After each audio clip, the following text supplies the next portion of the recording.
A quiet story begins, not with certainty, but with reflection. Tonight, we follow the life of Albus Dumbledore, not only as a figure of wisdom, but as a man shaped by choice, consequence, and quiet burden. As you settle into stillness, allow the moments of his life to unfold slowly, moving through memory and time. Some decisions brought light, while others carried unseen cost. There are moments of guidance and moments of silence, moments where trust was given and moments where truth was withheld. And as the night deepens, we gently observe a life that, perhaps, asks not only to be admired, but also understood. In the earliest years of Albus Dumbledore's life, there was already a quiet sense that something about him was different. It was not only the presence of magic, for magic flowed naturally through many children born into wizarding families, but rather the way he seemed to understand it. Where others experienced magic as something instinctive and unpredictable, Albus approached it with a kind of calm attention, as if he were listening to something beneath the surface. Small things would happen around him, objects shifting slightly without a wand, patterns forming where there had been none, and yet these moments never felt chaotic. They felt, instead, deliberate, as though guided by a mind already reaching beyond its years. His parents, Percival and Kendra, noticed these signs with a mixture of pride and quiet concern. Pride, because such ability suggested a future of possibility, and concern, because great ability often carried with it expectations that could not easily be set aside. In their home, magic was part of daily life, woven into simple routines and familiar gestures. Yet even within that environment, Albus stood apart. He did not only perform magic, he seemed to observe it, to consider it, to question why it worked and how it might be shaped. As the eldest child, he also came to understand responsibility earlier than most. When his younger siblings were born, his place within the family shifted in subtle ways. There were moments of play and laughter, but also moments where he was expected to set an example, to remain composed, to think before acting. These expectations were never spoken harshly, yet they settled around him all the same, forming a quiet structure within which he grew. The world around him, at first, appeared gentle and contained. The village, the home, the rhythm of days passing without disruption. But within that calm, there was already a sense that life would not remain so simple. His mother's watchful nature hinted at worries not fully expressed. His father's lessons about restraint and responsibility carried a weight that extended beyond ordinary guidance. Even as a child, Albus absorbed these lessons, though he could not yet understand their full meaning. There is something subtle that begins to form in a person who is told, even indirectly, that they are capable of more than others. It is not always arrogance, nor is it always confidence. Sometimes it is simply awareness, an awareness that one's choices may carry greater consequence, that one's actions may shape more than just a single moment. For Albus, this awareness took root early, growing quietly alongside his natural ability. At the same time, there was also the beginning of distance, not distance in a physical sense, but something more difficult to define. While he could laugh and engage with those around him, there were moments when his thoughts seemed to move elsewhere, drawn toward questions that others did not ask. He would watch, listen, and consider, often remaining silent when others spoke freely. It was not isolation, but it was a step in that direction, a gentle separation formed not by rejection, but by difference. When his sister Ariana was born, something shifted again. Her presence brought both warmth and unpredictability into the household. Her magic was strong, but unlike Albus's, it did not settle easily into patterns of understanding. It surged and faded, appearing without warning and resisting control. For a time, this was seen as something remarkable, even beautiful. But beneath that perception, there was unease, a sense that such power, if left unchecked, might lead somewhere uncertain. Albus observed this as well, though he was still very young. He saw the contrast between his own controlled curiosity and Ariana's uncontrolled expression. Where he sought to understand magic, she seemed to be carried by it. This difference, though not fully recognized at the time, would become one of the defining forces in his life. Then came the moment that would quietly alter everything. Ariana's encounter with Muggle boys, an event shaped by fear and misunderstanding, left her changed in ways that could not be undone. The details of that day would remain distant, spoken of in fragments, but its impact was unmistakable. The home that had once felt stable began to shift into something more fragile. Concern became constant, care became urgent, and silence began to take the place of openness. For Albus, this marked the beginning of a new kind of responsibility. He was no longer simply the eldest child with promise. He became, in a quiet and unspoken way, part of the effort to hold the family together. His mother's attention turned almost entirely toward Ariana, and his father's actions, driven by anger and grief, would soon lead to consequences that removed him from the family entirely. In the absence of one parent and the increasing burden placed on the other, Albus found himself standing at the edge of something he could not yet name. There was expectation, yes, but also necessity. He learned not only to think and observe, but to endure, to carry knowledge without always sharing it, to accept that some truths could not be spoken openly. This early shaping of his life created a pattern that would follow him into adulthood. The balance between brilliance and burden, the tension between what he could achieve and what he felt he must sacrifice. Even before he understood ambition, he understood restraint. Even before he faced the wider world, he learned that power, left unchecked, could lead to harm. And so, the boy who might have simply grown into greatness began instead to grow into something more complex. A mind capable of extraordinary thought, shaped by circumstances that demanded caution. A heart capable of care, influenced by loss and responsibility. These early years did not define everything he would become, but they laid the foundation for every choice that followed. As time moved forward, the quiet weight of those beginnings remained with him, not always visible, not always acknowledged, but always present. And within that presence, the first questions began to form. Questions about power, about responsibility, about whether understanding alone was enough to guide action. Questions that would not find easy answers, and that would continue to echo through every stage of his life. There are moments in a life that do not simply pass, but remain, quietly shaping everything that follows. For the Dumbledore family, that moment arrived in the form of an ordinary afternoon, one that began without warning and ended in a silence that would never fully lift. Ariana, still very young, had been playing outside, her magic moving freely in the open air, forming small and fleeting wonders that reflected her inner world. It was not controlled, but it was not meant to be. It was simply part of who she was. When the Muggle boys saw her, their reaction was not curiosity, but fear.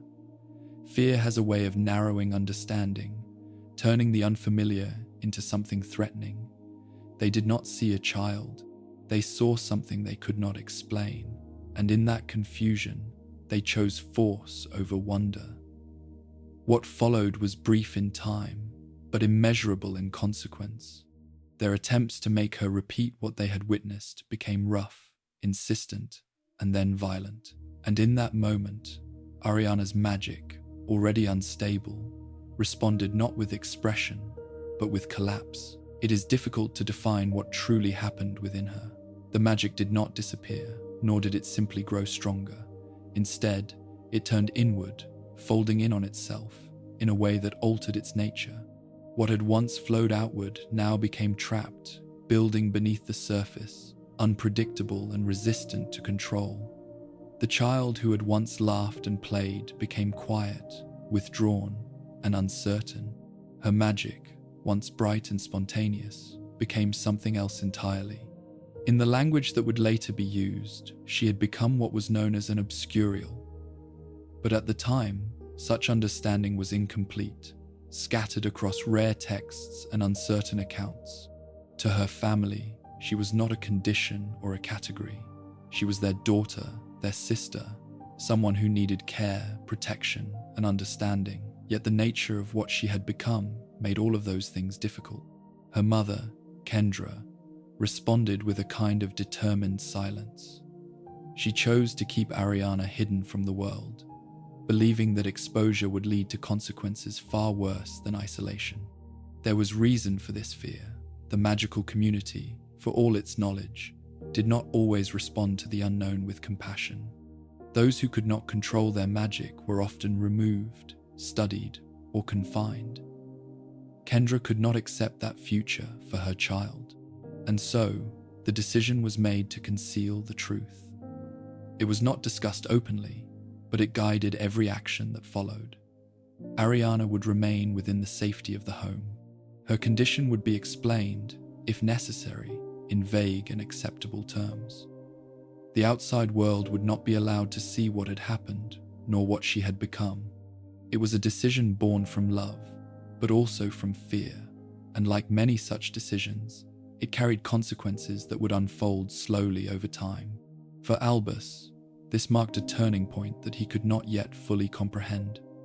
He had witnessed the change, seen the difference in his sister, felt the shift within the household. The warmth of earlier days had been replaced by caution, by watchfulness, by a constant awareness that something fragile now existed within their lives. He did not question the decision to hide her. At that age, obedience and trust came naturally, but something within him began to take note of the silence, of what was said and what was not. There is a quiet complexity in choosing concealment. It protects, but it also isolates.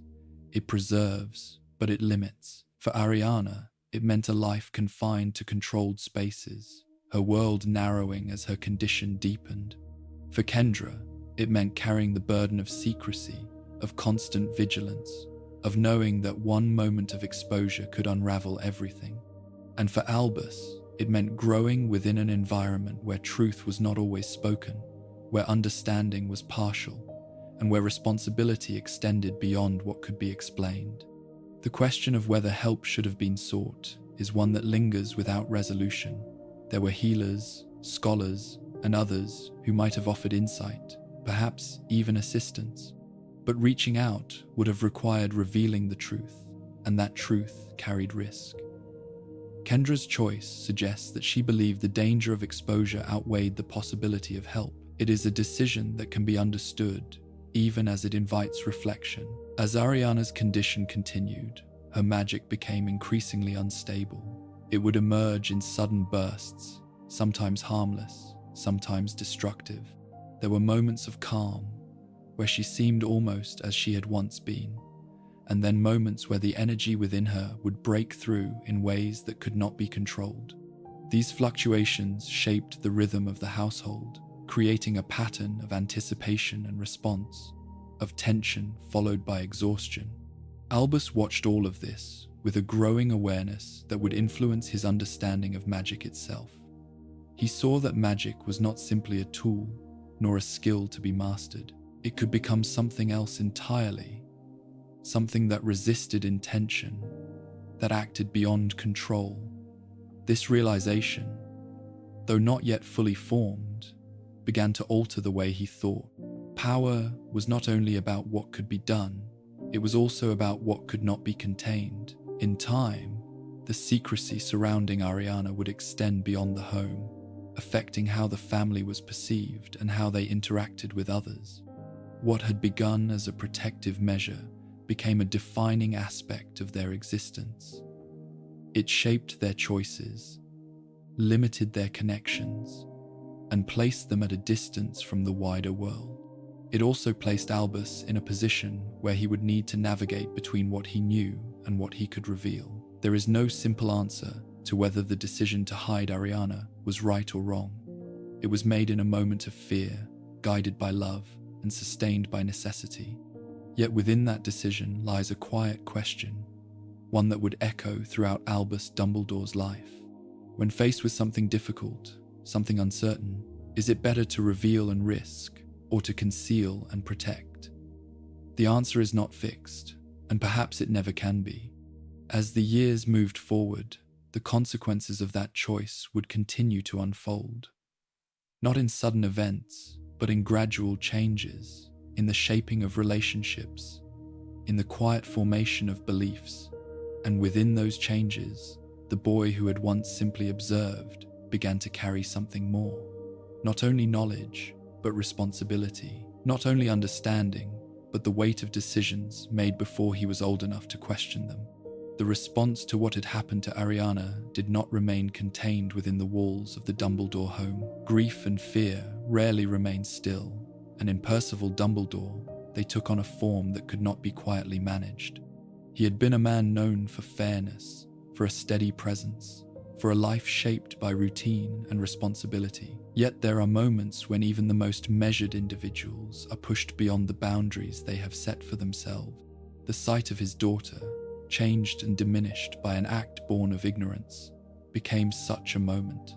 He did not speak of his intentions. He did not seek counsel or delay. His actions were direct, driven by a force that felt, to him, like justice. He found the boys responsible and acted against them with magic. What he did was not subtle, and it was not restrained. It was, in every sense, a response shaped by anger and by the instinct to protect what had already been harmed. In that moment, the lessons he had once taught about control and responsibility gave way to something more immediate and far less measured. The consequences followed quickly.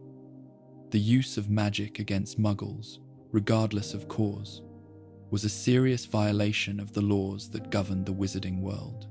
These laws existed not only to prevent harm, but to preserve secrecy, to maintain the boundary between magical and non-magical communities. The ministry could not ignore what had occurred, and the matter was brought before the Wizengamot. The trial was swift, but not without complexity. There were facts that could be established and facts that remained hidden. The attack had taken place, and the use of magic had been confirmed. What could not be fully explained, at least not without consequence, was why it had happened. Percival understood this, and in that understanding, he made a choice that would define the rest of his life. He did not defend himself in the way that others might have. He did not attempt to justify his actions by explaining the harm that had been done to his daughter. Instead, he remained largely silent, accepting the judgment that would follow. It was a decision that can be seen from many perspectives. On one hand, it was an act of protection, a refusal to expose his child to further harm. On the other, it was an acceptance of guilt without context, allowing the world to form its own conclusions. Those conclusions were not kind.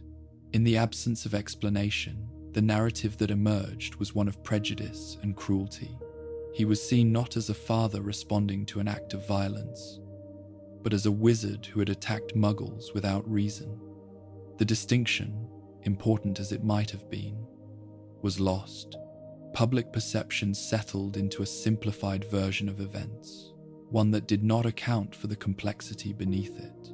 For Albus, witnessing this process left a lasting impression. He saw not only the actions of his father, but the way those actions were interpreted, judged, and remembered.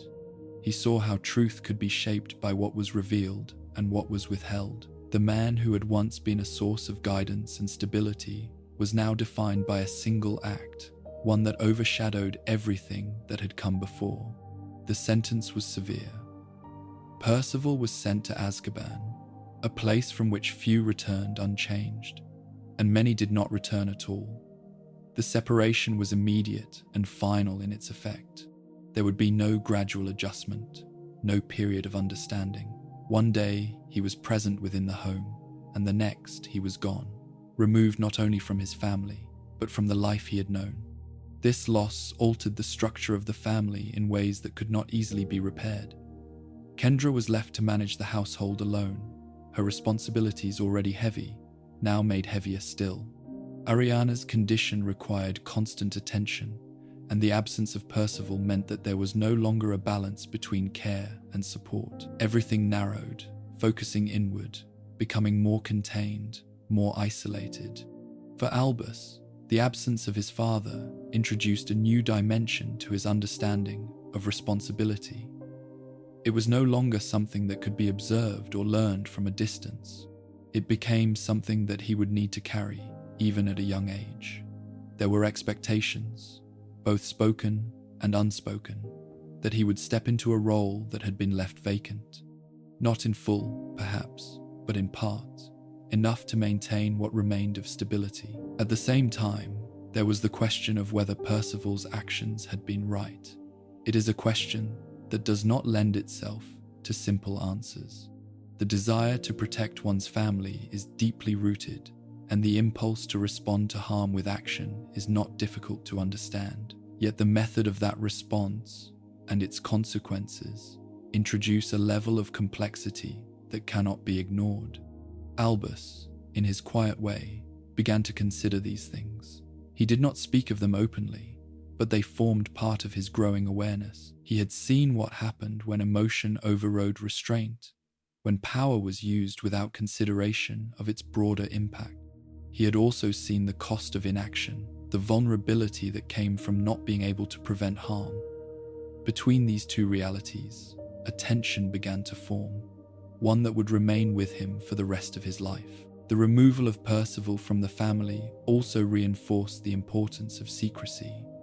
The truth of what had happened to Ariana could not be shared, not without risking further loss. This created an environment in which certain topics were avoided, certain questions left unasked. It required a kind of discipline, a careful management of information that extended beyond ordinary caution. As time passed, the absence of Percival became part of the background of their lives. It was not forgotten, but it was not constantly addressed. Instead, it existed as a quiet presence, a reminder of what had been lost and why. For Albus, it was also a reminder of the choices that individuals make and the consequences that follow, even when those choices are driven by love. There is a pattern that begins to emerge when looking at these early events. Power, when used without restraint, leads to harm. Silence, when chosen for protection, leads to misunderstanding. Responsibility, when placed upon those not yet ready, shapes their path in ways that cannot be undone. These patterns do not dictate the future, but they influence it, guiding decisions in ways that may not always be fully recognized. In the years that followed, Albus would carry with him the memory of his father's actions and their consequences. Not as a clear lesson, but as a complex example, one that resisted simple interpretation.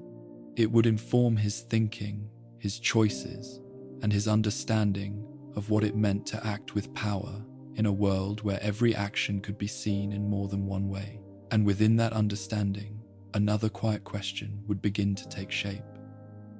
With force, as Percival had done, accepting the consequences that follow, or with restraint, even if that restraint allows harm to go unanswered. The question would remain, not resolved, but present, waiting for the moments in which it would need to be answered again. The move to Godric's Hollow did not happen with ceremony or sense of beginning. It came quietly, almost as if the family hoped that by leaving without notice, they might also leave behind what had already taken root in their lives. The journey itself was uneventful, yet it carried a weight that none of them could set aside. They were not simply changing location, they were narrowing their world, shaping it into something more contained, more controlled, and far more fragile. The village they arrived in was different from the one they had left. Godric's Hollow held both magical and muggle families, living in a careful balance that required awareness and restraint. It was older, quieter in its presence, marked by history rather than comfort. For others, it might have felt like a place of connection, a meeting of worlds. For the Dumbledore family, it became something else entirely. A place where distance could be maintained without drawing too much attention. A place where silence could exist without constant questioning. The house they chose stood slightly apart, not isolated in appearance, but set just far enough that its boundaries could be managed. From the outside, it appeared ordinary, perhaps even welcoming in its simplicity. But within, it would soon be shaped by the needs of those who lived there. Rooms would be rearranged, protections put in place, spaces reinforced in ways that were not visible to those passing by. The home became less a place of rest and more a structure designed to contain. Kendra took on the responsibility of maintaining this new life with a quiet determination that left little room for anything else. Her days became structured around Ariana's condition, adjusting to the unpredictability of her magic, responding to each shift with care that was both constant and exhausting. There were moments when the house would feel almost normal, when calm settled in and routines could be followed without interruption. But those moments were never certain, and they never lasted. For Albus, the move marked a deeper transition than he had yet experienced. In their previous home, there had still been traces of ordinary life, connections to others, the possibility of movement beyond the immediate. In Godric's Hollow, those possibilities narrowed. The boundaries were clearer, the expectations more defined. He understood, even if it was not fully spoken, that his role within the family had changed. There were tasks that needed to be done, responsibilities that could not be set aside. He assisted his mother where he could, learning not only the practical aspects of maintaining the household, but also the more complex balance of managing Ariana's condition. He observed the spells his mother used, the way she adapted them, the constant vigilance required to prevent small disturbances from becoming something far more dangerous. It was not formal learning, but it was instruction all the same. At the same time, something within him began to withdraw. It was not a conscious decision, nor was it immediate. It happened gradually, in moments where he found himself thinking rather than speaking, observing rather than participating. The world beyond the house became something distant, not because it was inaccessible, but because it no longer felt immediate. His focus turned inward, toward understanding, toward making sense of the situation in ways that others around him could not always articulate. Aberforth responded differently. Where Albus moved toward quiet reflection, Aberforth remained more direct, more present in his reactions. He expressed frustration openly, particularly as he began to feel the limitations placed upon him. The difference in their responses created a subtle tension, one that would grow over time. They were both shaped by the same circumstances, yet they moved through them in different ways, each carrying the weight in a manner that reflected their nature. The isolation that followed the move was not enforced through walls or barriers, but through choice and necessity. Kendra limited contact with others, not out of distrust alone, but out of fear of what might be discovered. Visitors became rare, and when they did occur, they were carefully managed. Conversations remained controlled, information restricted to what could be safely shared. It was a life lived with constant awareness, where even small interactions required consideration. For Albus, this environment reinforced a particular way of thinking. He began to understand that knowledge could not always be shared, that truth could exist in layers, some visible, others hidden. This understanding would become a defining part of his character, shaping how he approached both people and situations in the years to come. It was not deception in the traditional sense, but it was a form of control, an awareness of what should be revealed and what should remain concealed. There were moments, however, when the isolation felt heavier than it could be explained. Times when the silence of the house seemed to extend beyond its walls, creating a distance not only from others, but from the possibility of a different life. In those moments, Albus would turn to thought, to study, to the quiet process of trying to understand the nature of magic itself. It was both an escape and a preparation, though he could not yet see how those paths would converge. Ariana remained at the center of everything. Her presence defined the rhythm of the household, her condition shaping each day in ways that could not be predicted. There were times when she seemed almost unchanged, her expression soft, her awareness returning in small ways. And then there were moments when her magic would surface, sudden and uncontrolled, requiring immediate response. These fluctuations created a constant state of readiness, one that allowed no true rest. Kendra bore this burden with a strength that did not seek recognition. She did what was necessary, again and again, without question. Yet even in her determination, there were signs of strain. The effort required to maintain control, to protect Ariana, to preserve the secrecy of their situation was immense. It did not show all at once, but it was there, building gradually, affecting every aspect of her life. Albus saw this as well, though he did not always know how to respond. There is a particular difficulty in witnessing the limits of those one depends on. It creates a tension between trust and concern, between acceptance and the awareness that something cannot continue unchanged. He began to understand that the situation they were in was not temporary, that it was not something that would simply resolve itself with time. This realization brought with it a quiet shift in how he viewed the future. The possibilities that might have once seemed open began to narrow, shaped by the needs of the present. It was not that ambition disappeared, but it was tempered, held back by the understanding that certain responsibilities could not be abandoned. The idea of leaving, of pursuing a path separate from his family, became more complex, tied to questions that had no simple answers. In this way, the move to Godric's Hollow did more than change their location. It established a pattern, a way of living that would continue to influence every decision that followed. It reinforced the importance of secrecy, the necessity of control, and the cost of both. It shaped the relationships within the family, defining how they interacted, how they understood one another, and how they carried the weight of what had happened. And within that pattern, Albus continued to grow, not only in ability, but in awareness. He learned to observe carefully, to think beyond immediate appearances, to recognize the complexities that lay beneath simple explanations. These were not lessons taught through instruction, but through experience, through the quiet accumulation of moments that, taken together, formed the foundation of the person he would become. As the days passed into months, and the months into years, the life they had built in Godric's Hollow settled into something steady, if not entirely stable. It was a life defined by limits, by careful choices, by the constant presence of something that could not be fully controlled. And within that life, the questions that had begun to form in Albus's mind continued to grow, shaped by each new experience, each new understanding, guiding him toward a future that would ask more of him than he could yet imagine. When Albus Dumbledore first arrived at Hogwarts, the change was immediate, though not entirely freeing.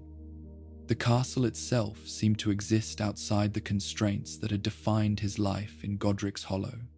It was vast, layered with history, filled with voices, movement, and the quiet presence of magic that did not need to be hidden. For many students, it represented possibility. For Albus, it represented something more complicated. A place where his abilities could expand even as his responsibilities remained behind him. From the beginning, it became clear that his understanding of magic extended beyond what was expected of a student his age. Spells that others struggled to grasp came to him with a kind of natural clarity. It was not simply that he could perform them correctly, but that he seemed to understand the structure beneath them, the principles that allowed them to function. Assignments that were meant to challenge often became opportunities for him to explore further, to extend beyond what had been asked. Transfiguration, in particular, revealed the depth of his ability, the precision required, the balance between intention and control, seemed to align with the way his mind worked. Where others followed instructions step by step, Albus considered variations, small adjustments that altered the outcome in subtle ways. He was not reckless in this exploration. There was always a sense of care in how he approached each attempt, as if he were aware that even success carried its own kind of responsibility. Charms, too, became an area where he excelled. The fluidity of movement, the relationship between wand and intention, the shaping of magic into form, all of it came together in a way that felt almost effortless. Yet beneath that, ease was constant observation. He paid attention to the smallest details, noting how a change in emphasis could alter the effect, how consistency could be achieved through understanding rather than repetition alone. This pattern extended across his studies. In potions, he followed the instructions with accuracy, but also considered the reasoning behind each step, the interaction between ingredients, the way timing influenced transformation. In history, he did not simply absorb events, but looked for patterns, connections between actions and consequences. Even in subjects that others found tedious, he discovered a kind of quiet interest, drawn not by the material itself, but by what it revealed about the world in which he lived. Recognition followed naturally. Professors spoke of his talent with a mixture of admiration and curiosity. They saw in him the potential for something significant, though they could not fully define what form it would take. Fellow students, too, became aware of his ability, though their responses varied. Some approached him with interest, seeking to learn from him.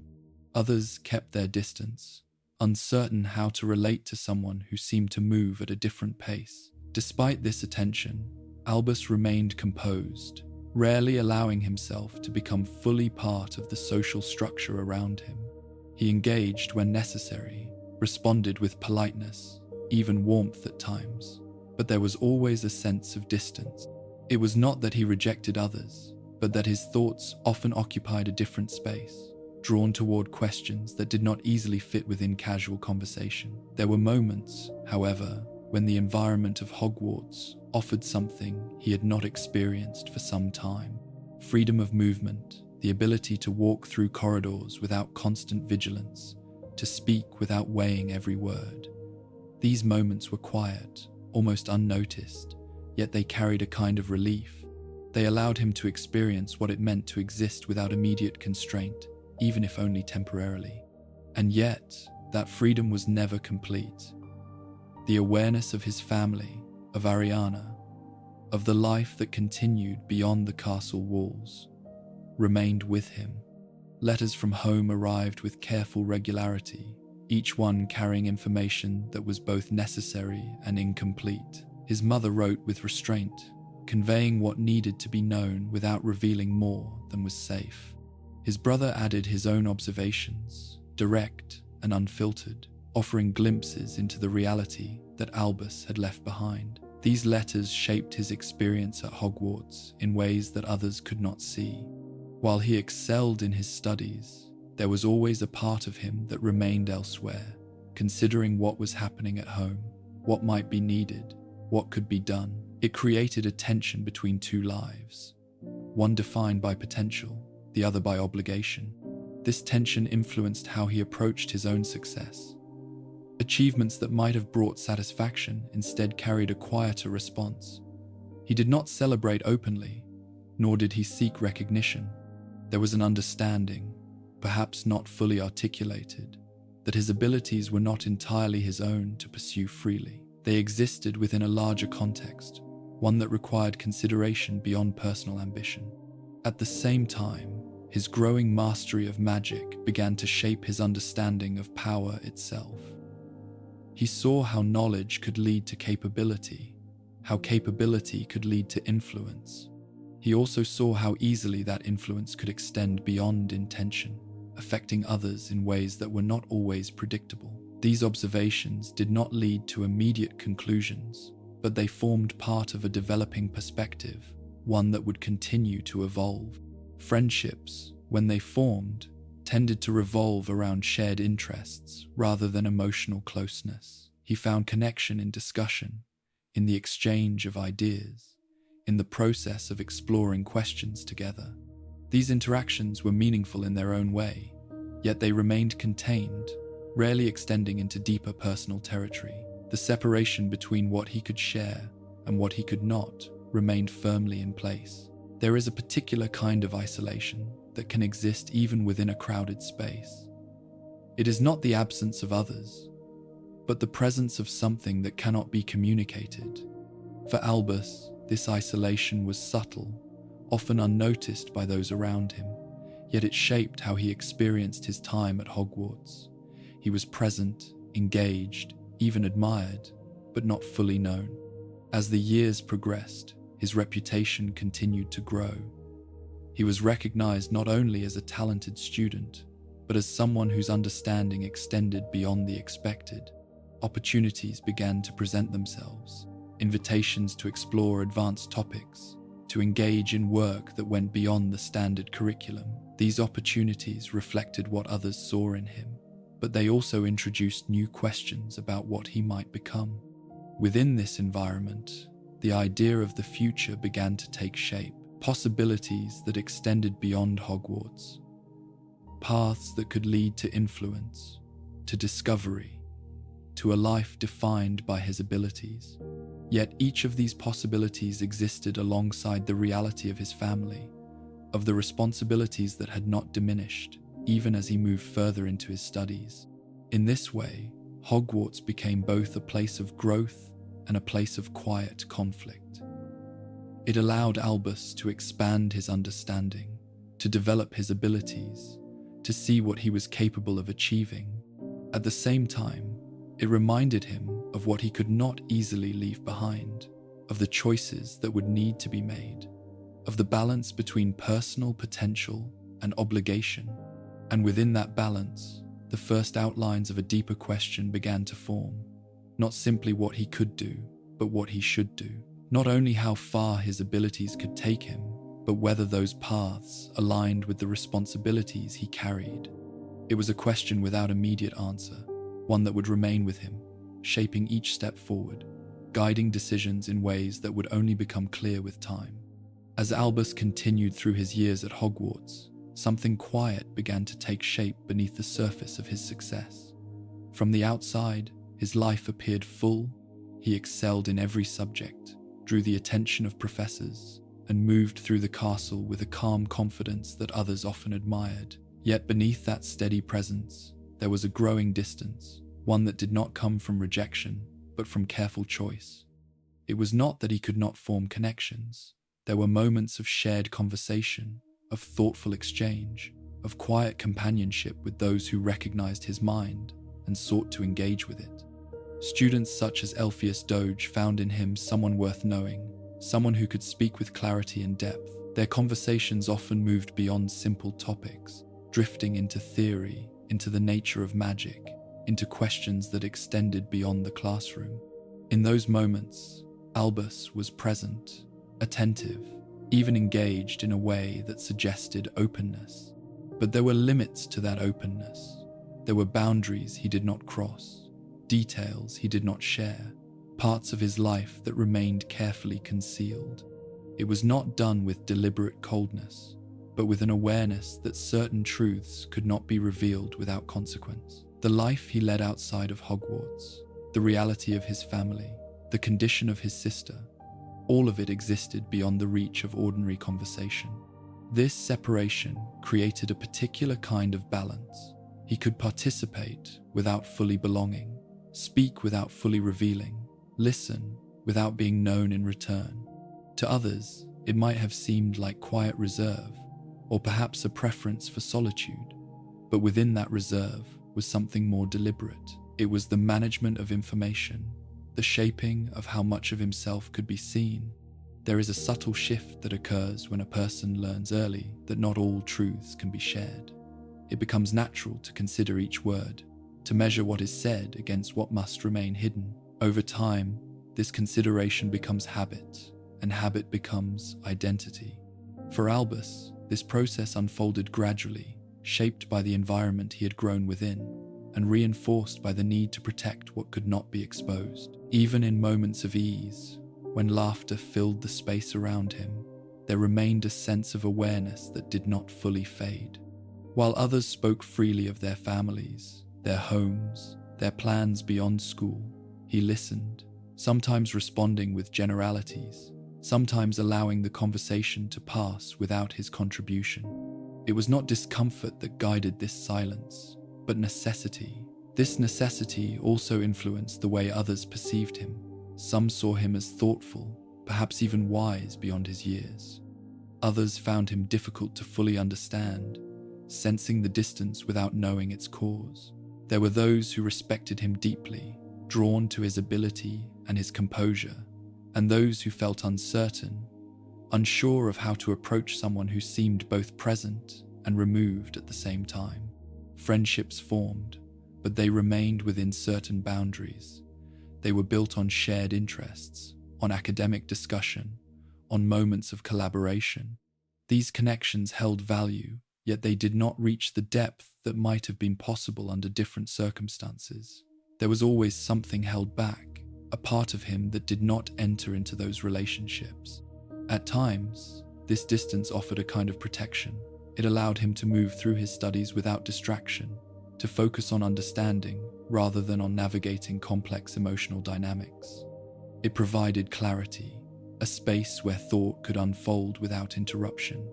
But it also carried a quieter cost, one that was not immediately visible. There is a difference between solitude that is chosen and solitude that is shaped by circumstance. For Albus, the line between the two was not always clear. He chose to maintain his distance, yet that choice was guided by what he believed necessary. Over time, it became difficult to separate preference from obligation, to know whether the distance he maintained was something he wanted or something he had come to accept. This quiet isolation also influenced the way he approached emotion itself. There were moments when feeling might have surfaced more strongly, moments of frustration, of longing, of uncertainty. Yet these moments were often contained, set aside in favor of control. In his interactions with others, this restraint appeared as calmness, as composure, as a steady presence that did not easily shift. It became one of the qualities that others associated with him, a sign of maturity, perhaps even of strength, and in some ways, it was. The ability to maintain control, to think clearly, to act without being overwhelmed by emotion, carried its own value. But within that control, there remained the quiet absence of something else, the ease with which others formed bonds, shared their thoughts without hesitation, allowed themselves to be fully seen. For Albus, this ease was not entirely accessible. The structure of his life, the experiences that had shaped him, created a different way of being, one that balanced openness with concealment. As his years at Hogwarts continued, this pattern became more established. It did not prevent him from succeeding, nor did it isolate him completely. Instead, it created a particular way of moving through the world, one that combined connection with distance, presence with reserve. In time, this way of being would extend beyond his school years, influencing how he approached relationships, decisions, and the responsibilities that lay ahead. The ability to guide without fully revealing, to support without exposing everything, would become central to his role in the wider world. Yet even at this stage, the beginnings of that path were already visible. In the quiet spaces between conversations, in the thoughts that remained unspoken, in the careful shaping of what could be known. These were not dramatic changes, nor were they easily recognized by those around him. But they were there, forming gradually, becoming part of the foundation upon which the rest of his life would be built. And within that foundation, another question began to take form.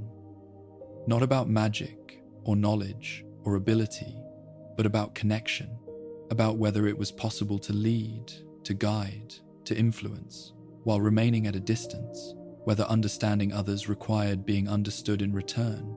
It was a question that would not find an immediate answer, but one that would follow him, quietly, into every choice that came next. As Albus continued his studies at Hogwarts, the distance between his two lives became more pronounced, though it was rarely visible to those around him. Within the castle, his days followed a steady rhythm of lessons, reading, and quiet observation.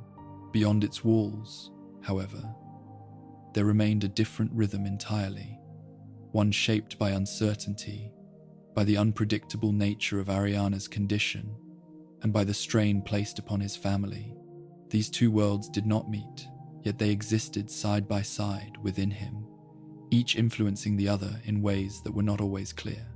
Letters from home became a constant thread connecting these separate lives.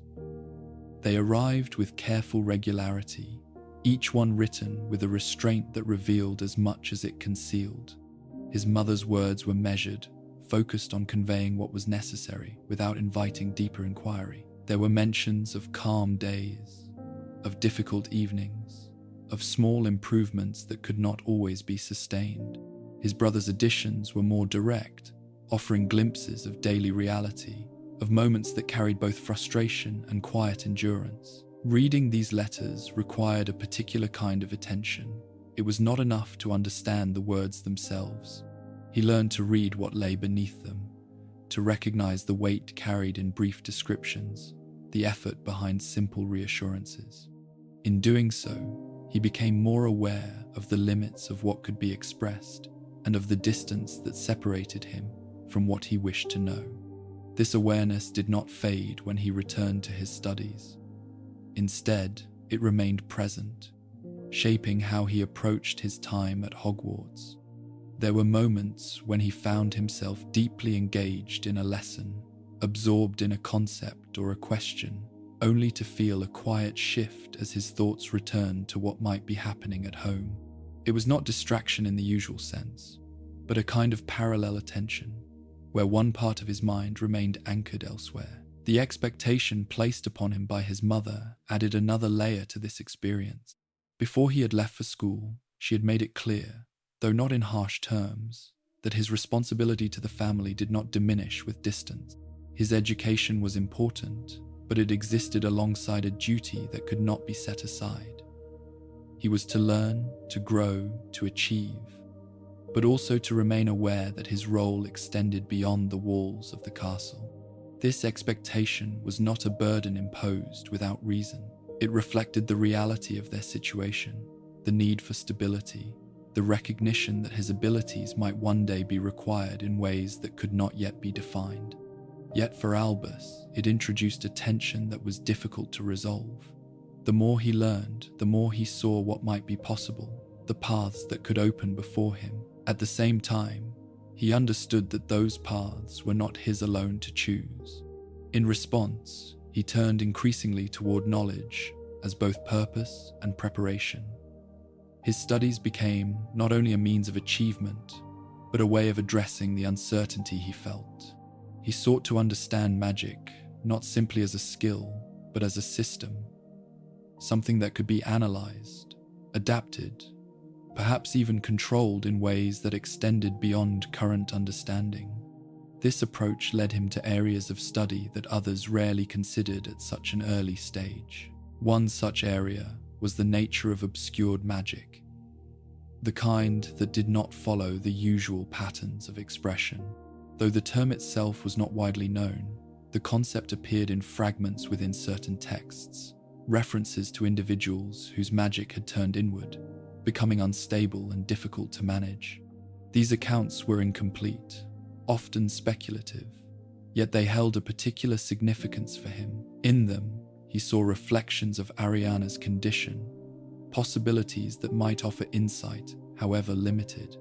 Accessing such information was not always straightforward. Some materials were restricted, requiring permission or discretion. He approached this carefully, aware that his interest might raise questions. When possible, he framed his inquiries in broader terms, presenting them as academic curiosity rather than personal necessity. It was another form of control, another way of navigating the boundaries between what could be known and what must remain concealed. At the same time, he continued to meet the expectations placed upon him within his classes. His performance remained consistent, often exceeding what was required. Professors noted his dedication, his ability to engage deeply with material, his willingness to explore beyond the limits of assigned work. To them, It appeared as a natural extension of his talent. Few could see the underlying motivation, the sense that his learning was connected to something more immediate, more urgent. This dual focus on both present achievement and future necessity shaped his experience in ways that were not always comfortable. There were moments when he questioned whether it was possible to fully belong to either world. At Hogwarts, he was recognized for his ability, yet part of him remained tied to responsibilities that others did not share. At home, he was needed, yet his time there was limited, his presence intermittent. These questions did not lead to immediate answers, but they influenced how he viewed his own role. He began to see himself not only as a student, but as someone preparing for something that had not yet been defined. His studies became a form of readiness, a way of equipping himself for challenges that lay beyond the scope of ordinary education. In this process, he also developed a particular relationship with uncertainty. Rather than avoiding it, he learned to work within it, to accept that not all outcomes could be predicted, that not all problems had clear solutions. This acceptance did not remove the difficulty of his situation, but it allowed him to continue moving forward without requiring certainty at every step. There were, however, moments when the weight of this balance became more apparent. Times when the contrast between his life at school and the reality of his family felt sharper, more difficult to reconcile. In these moments, he would often return to thought, to analysis, to the quiet process of understanding. It was both a way of coping and a reflection of who he was becoming. As his years at Hogwarts progressed, this pattern continued to develop. The connection to his family remained constant, even as his abilities expanded and his reputation grew. The expectation of responsibility did not diminish, but became integrated into how he approached his own growth. And within this integration, another question began to form, one that would remain with him in the years ahead, not simply how to balance duty and ambition, but whether they could ever truly align, whether the pursuit of knowledge and the fulfillment of responsibility could exist without conflict, or whether one would always come at the cost of the other.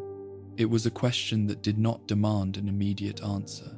Instead, it settled quietly, becoming part of the framework through which he viewed his life. A question that would follow him, shaping decisions, influencing choices, and guiding him toward paths that were not always easy, but always deliberate. When Albus completed his years at Hogwarts, there was a quiet expectation that the path ahead would unfold in a certain way. His achievements had not gone unnoticed. Professors spoke of his future with confidence, as though it were already decided.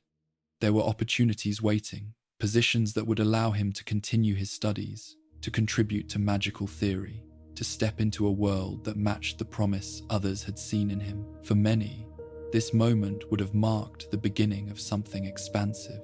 Yet for Albus, the return home carried a different meaning. The journey back to Godric's Hollow did not feel like a transition into possibility, but rather a narrowing of it. The distance that had once separated his life at Hogwarts from his responsibilities had been sustained by time and place. Now, that distance was gone. What had remained at the edges of his awareness would once again become immediate.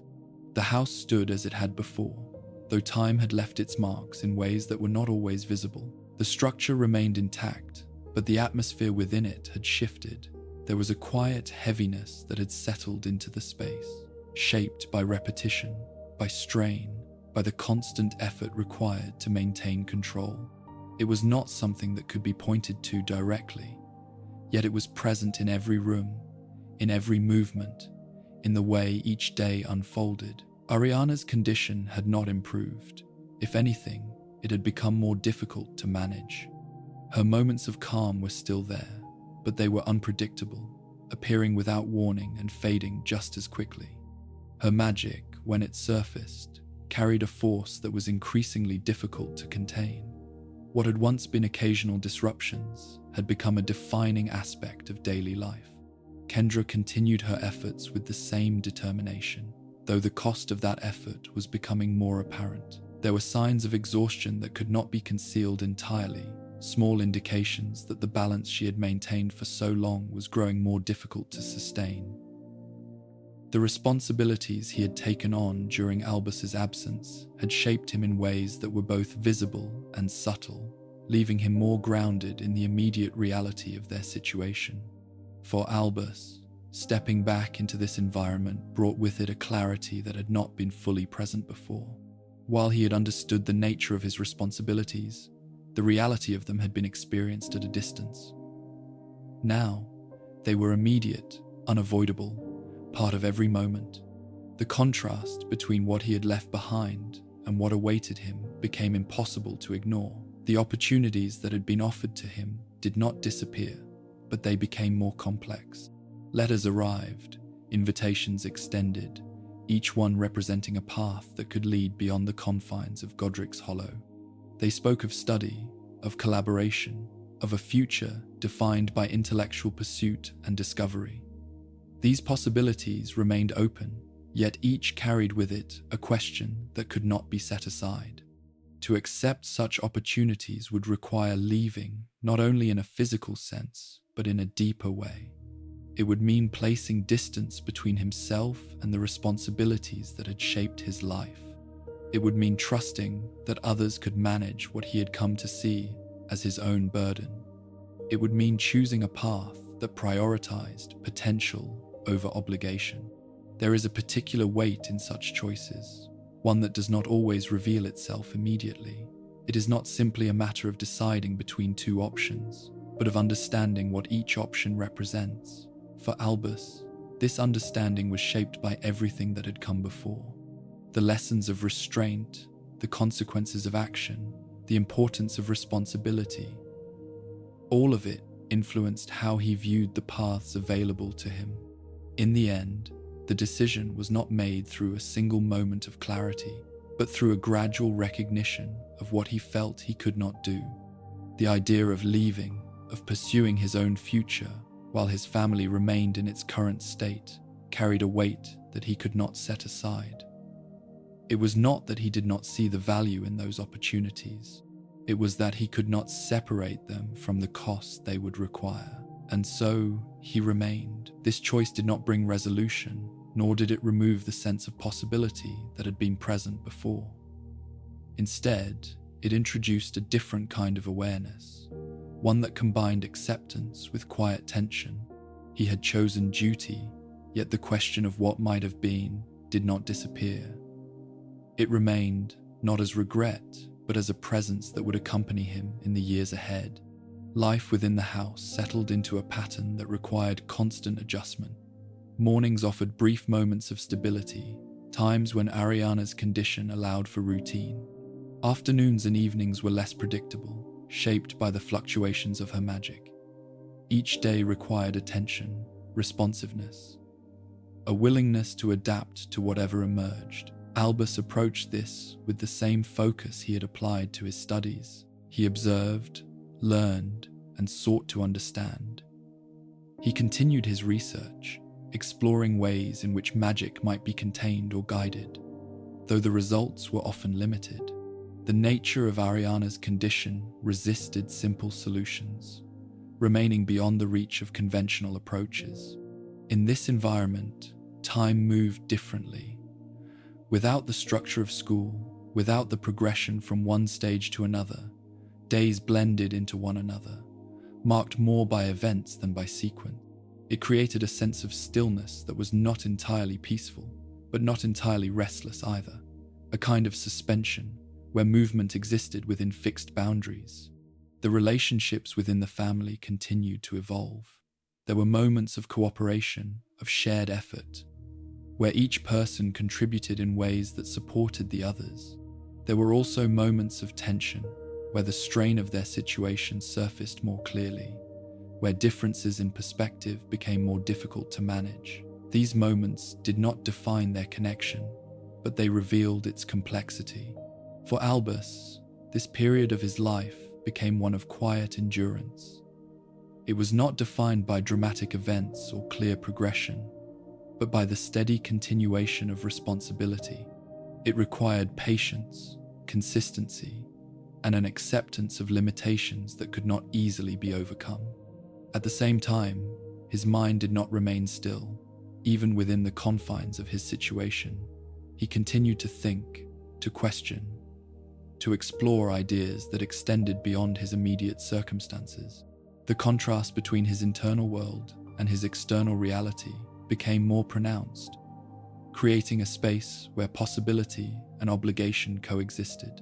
This contrast introduced a deeper question, one that would continue to shape his understanding, not only whether he had chosen correctly, but whether such choices could ever be fully resolved, whether duty, once accepted, could exist without the quiet presence of what had been set aside. It was not a question that demanded an answer. Instead, it settled into the background of his thoughts, part of the framework through which he viewed his life. A reminder that every path carries with it both direction and absence, both purpose and limitation. And within that understanding, the life he had returned to continued, shaped by the same forces that had brought him back. A life defined not by what he might achieve, but by what he chose to sustain. It was during this quiet and constrained period of his life that something unexpected entered it, not as a disruption at first, but as a presence that seemed to align with thoughts he had not spoken aloud. The introduction came through Bathilda Bagshot, a historian whose knowledge of magical history extended far beyond what most could access. She had lived in Godric's Hollow for many years, observing its rhythms without intrusion, offering occasional kindness without expectation. It was she who mentioned, almost in passing, that her great-nephew would be visiting. The name itself did not carry immediate weight for Albus, but the description that followed suggested something familiar. A young wizard, recently removed from Durmstrang, known for both his intelligence and his unwillingness to remain within established limits. It was not presented as something remarkable, yet there was a subtle emphasis in Bathilda's tone, as though she recognized a connection that had not yet been formed. Their first meeting was arranged with a kind of gentle intention, though it appeared casual on the surface. An invitation to tea, extended with warmth, accepted with curiosity. For Albus, it offered something that had become rare, the opportunity for conversation that moved beyond the boundaries of his immediate life. It was not an escape, but it was a shift, a movement into a space where thought could expand without immediate constraint. When Gellert Grindelwald entered the room, there was an immediate sense of presence that went beyond appearance. It was not simply confidence, though that was certainly there. It was a clarity of purpose, a way of speaking and moving that suggested direction rather than uncertainty. His attention was direct, his observations precise, as though he approached the world with the expectation that it could be understood and perhaps reshaped. Their conversation began without hesitation, moving quickly from simple introductions into deeper territory. There was no need for careful progression, no gradual testing of ideas. Each seemed to recognize in the other a mind that could follow, respond, and extend. Topics that might have taken time to develop instead unfolded with ease, expanding into areas that neither had previously explored in such detail. For Albus, this was something entirely new. He had engaged in discussion before, had shared ideas and theories, yet this was different in its intensity. It was not only that Grindelwald understood what was being said, but that he anticipated it, responded in ways that pushed the conversation further, revealing connections that had not yet been considered. There was a sense of movement, of progression, as though each thought led naturally to the next. This connection did not remain limited to a single meeting. It continued, day after day, drawing Albus away from the routines that had defined his life in recent months. Mornings remained structured around responsibility, but afternoons began to take on a different form. He found himself returning to Bathilda's home, not out of obligation, but out of a quiet sense that something important was unfolding. In these conversations, the nature of magic itself became a central focus. They spoke not only of how magic was used, but of what it represented, of the principles that governed it, of the possibilities that lay beyond current understanding. Grindelwald approached these topics with a boldness that contrasted with Albus's more measured perspective. Where Albus considered carefully, weighing each idea, Grindelwald moved forward with certainty, suggesting paths that extended beyond established boundaries. It was in this difference that their connection deepened. Albus found himself drawn to the clarity that Grindelwald expressed, to the sense that limitations were not fixed, but could be questioned. At the same time, his own caution provided balance, shaping their discussions into something that felt both expansive and grounded. Together, they explored ideas that neither might have pursued alone. As time passed, the focus of their conversations began to shift. From theory, they moved toward application, from understanding to possibility. The question was no longer only how magic worked, but what could be done with it. What kind of world could exist if magic were not confined, if its potential were fully realized? It was here that the first traces of something more complex began to emerge. Grindelwald spoke of the limitations placed upon the magical world, of the need to remain hidden, to restrain power in order to maintain balance with those who did not possess it. He questioned these limitations, not with anger, but with a quiet certainty that they were unnecessary, perhaps even harmful. Albus listened, at first with interest, then with increasing attention. The ideas presented were not entirely new, but the way they were framed, the confidence with which they were expressed, gave them a different weight.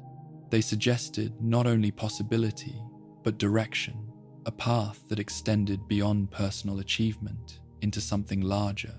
Within this exchange, a sense of recognition formed, not only of shared intelligence, but of shared ambition. Though that ambition had not yet been fully defined, it was not spoken directly, yet it was present in the way their conversations unfolded, in the ease with which they moved toward questions of influence, of change, of what might be done. At the same time, there remained a connection that extended beyond thought, a sense of understanding that did not require explanation, that allowed for silence as well as speech. It created a bond that felt immediate, as though it had always existed, waiting to be acknowledged. For Albus, this connection introduced something that had been largely absent from his life, a sense of alignment, of being seen and understood without the need for careful concealment. It did not remove the boundaries he had maintained elsewhere, but it altered how those boundaries were experienced. In this space, he could speak more freely, think more openly, consider ideas that might not have been expressed under other circumstances. Yet, within this openness, there were also elements that required careful attention. The certainty with which Grindelwald approached his ideas, the ease with which he dismissed limitations, carried a force that could influence as much as it inspired. It was not immediately concerning, but it was present, shaping the direction of their discussions in ways that were not always balanced. The contrast between Albus's life at home and the time he spent with Grindelwald became more pronounced. The responsibilities that had once defined his days did not disappear, but they began to feel more distant during those hours of conversation. The world he shared with Grindelwald offered movement, possibility, a sense of forward direction that stood in contrast to the stillness of his home life. This contrast did not go unnoticed by Aberforth, whose perspective remained grounded in the immediate realities of their situation. He observed the change in Albus's behavior, the increasing absence, the shift in focus.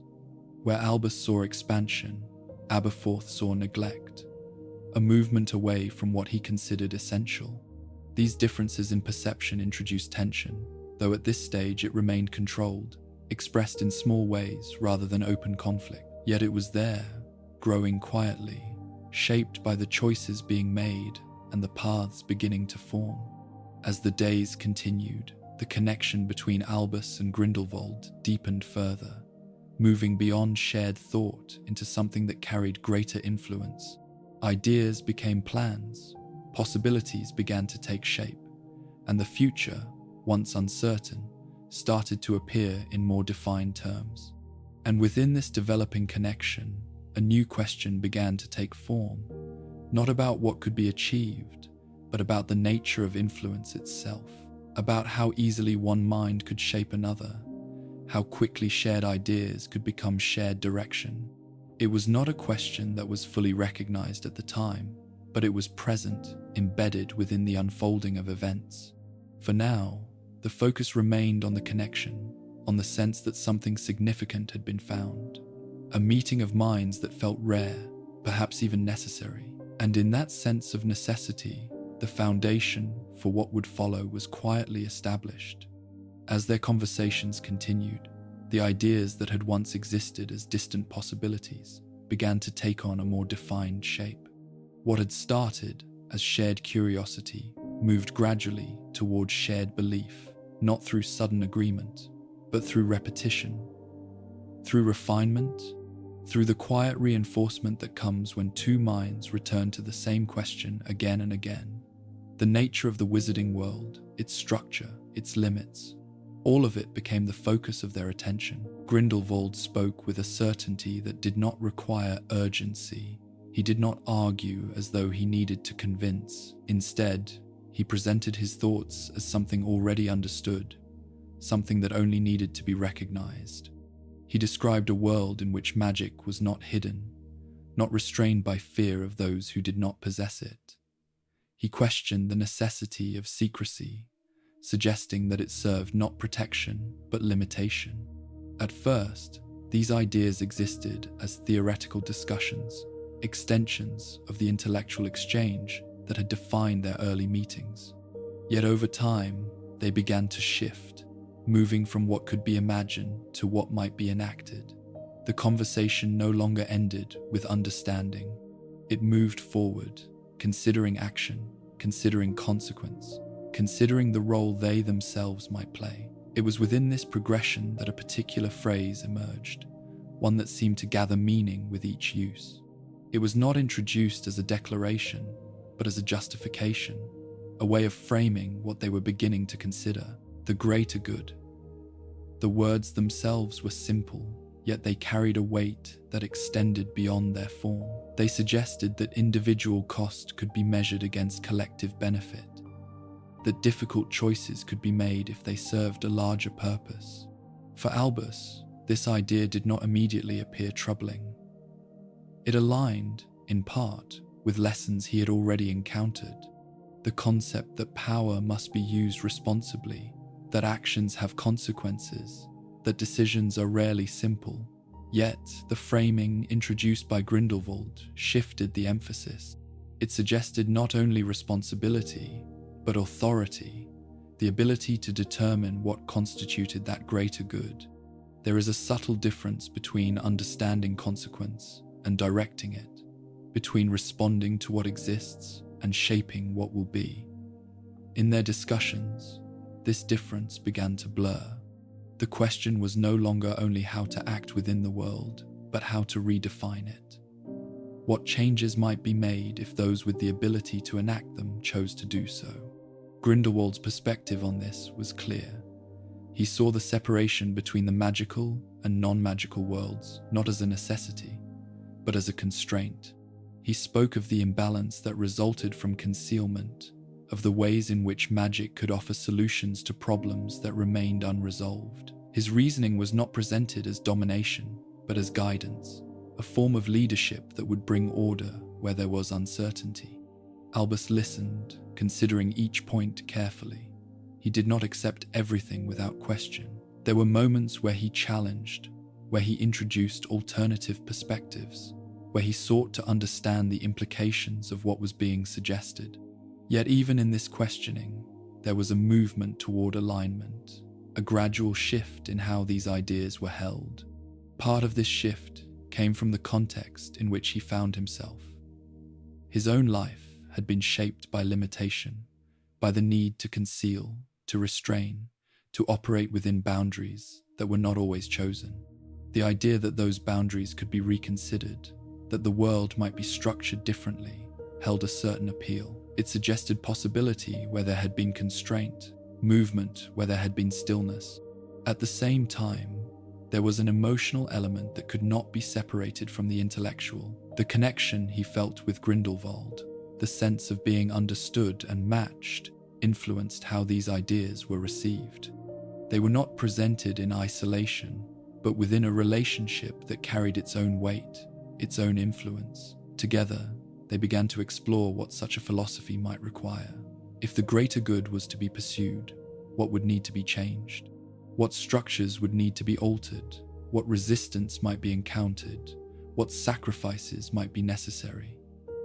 These were not abstract questions. They were considered with a level of detail that moved them closer to reality. There is a moment in the development of any idea where it transitions from possibility to intention.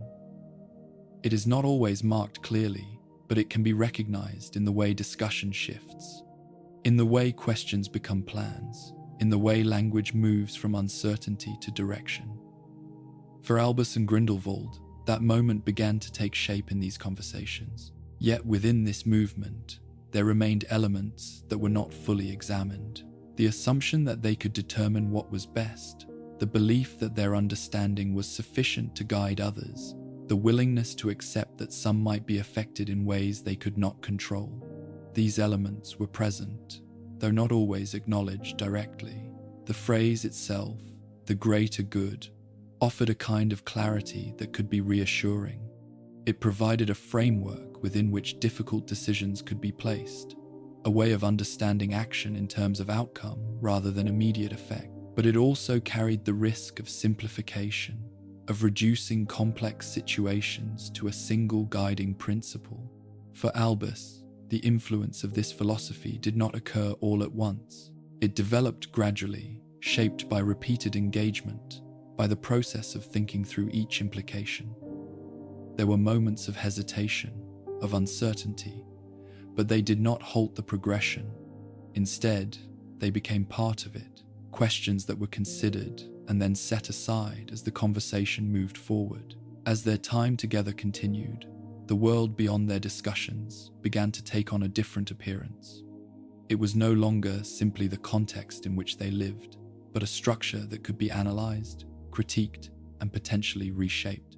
This shift in perspective altered how Albus viewed his own position, not only as a participant in that world, but as someone who might influence it. The responsibilities he had once accepted without question began to exist alongside new possibilities, creating a tension that had not been present before. The idea of remaining within the life he had returned to now carried a different weight, measured not only against duty, but against what he believed might be achieved. And within this tension, the question of choice became more complex. It was no longer simply a matter of staying or leaving, of fulfilling responsibility or pursuing ambition. It became a question of purpose, of determining what kind of impact one should have, and at what cost. These were not questions that demanded immediate answers. They existed within the ongoing exchange, shaping it, guiding it, even as it continued to evolve. And as they did, the foundation of what would follow was being formed, not through sudden decision, but through the quiet accumulation of thought, belief, and intention. In this way, the philosophy of the greater good became more than a phrase. It became a lens through which action could be viewed, a framework that influenced not only what was considered possible, but what was considered justified. And within that framework, the path ahead began to take shape, though its consequences had yet to fully reveal themselves. As their shared ideas continued to deepen, their attention gradually turned towards something older, something that existed not only in theory, but in story. The tale of the three brothers had long been known within the wizarding world, passed from one generation to the next as part of a larger tradition of magical folklore. It was often treated as a cautionary story, a reflection on death, on power, on the consequences of desire. Yet in their discussions, the story began to take on a different form. Grindelwald approached it not as legend, but as possibility. He spoke of the objects described within the tale, not as symbols, but as artifacts that might exist beyond the boundaries of myth.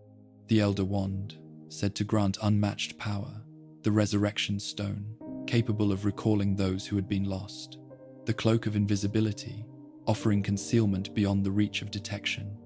Each of these, taken alone, suggested a form of mastery. Together, they represented something more complete. For Albus, the initial response was one of curiosity shaped by caution. He had grown accustomed to examining ideas from multiple angles, to distinguishing between what could be known and what remained uncertain. Yet the possibility that such objects might exist did not seem entirely unreasonable. Magic itself, in all its complexity, already contained elements that might once have been dismissed as impossible. Their conversations began to explore the origins of the tale, tracing references through historical accounts, comparing variations in the narrative, seeking patterns that might indicate something more than invention.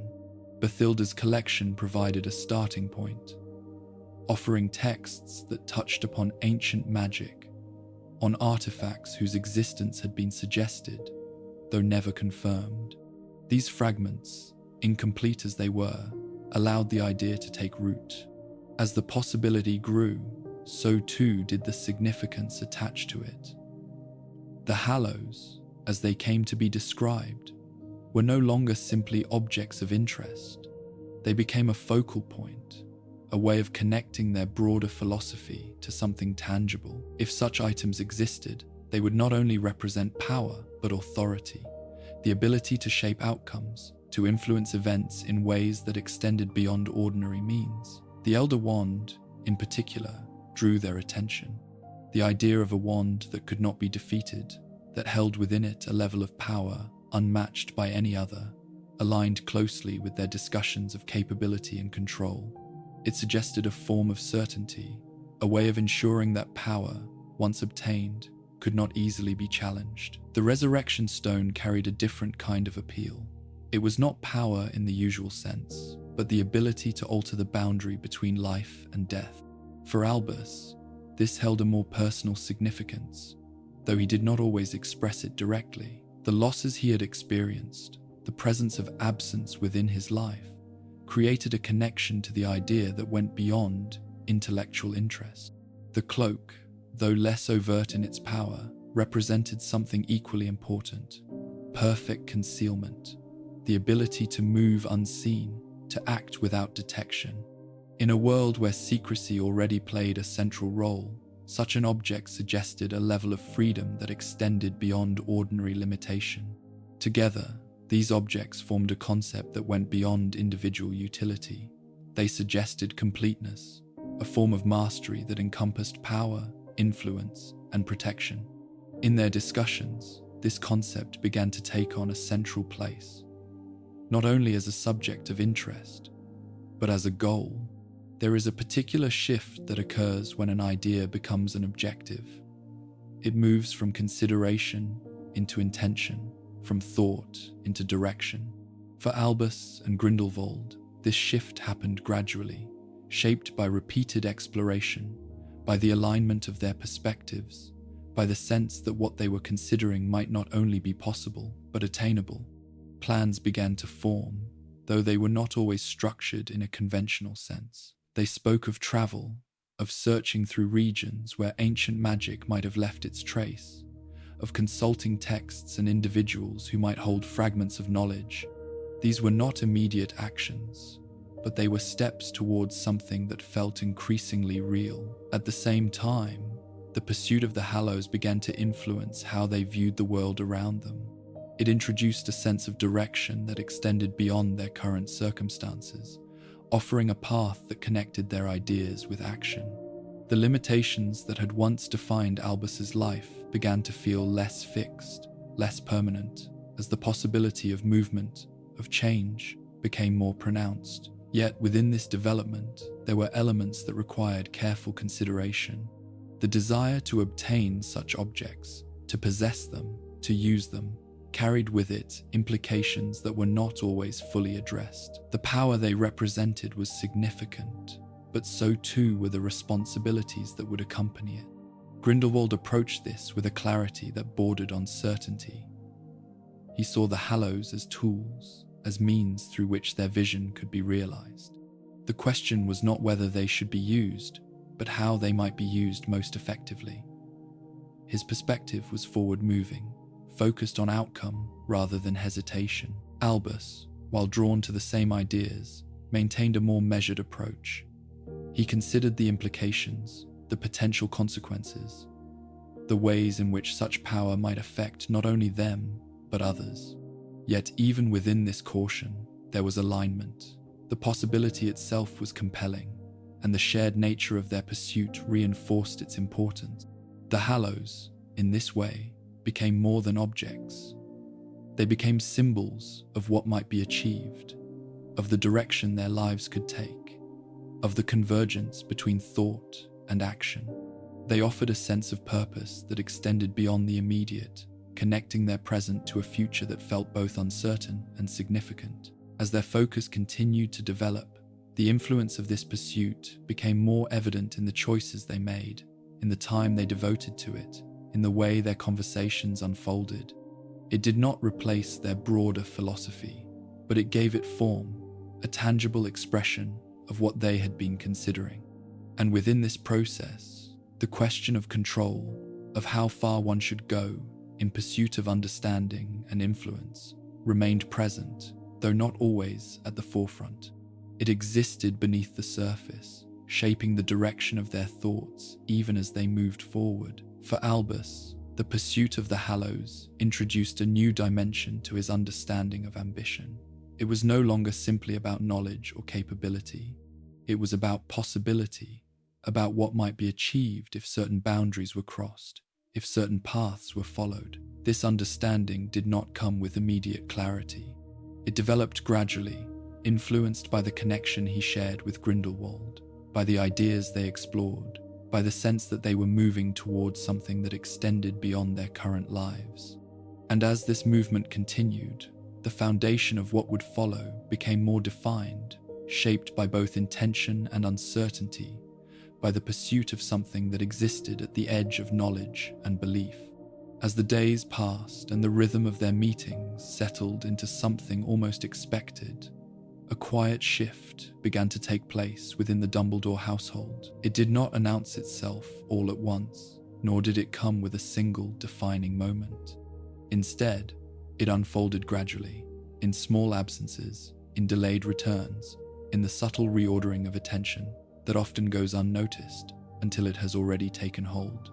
Albus still fulfilled his role within the home, at least in the ways that could be easily observed. He remained present during the hours that required it, assisted where he could, maintained the structure that had been established over time.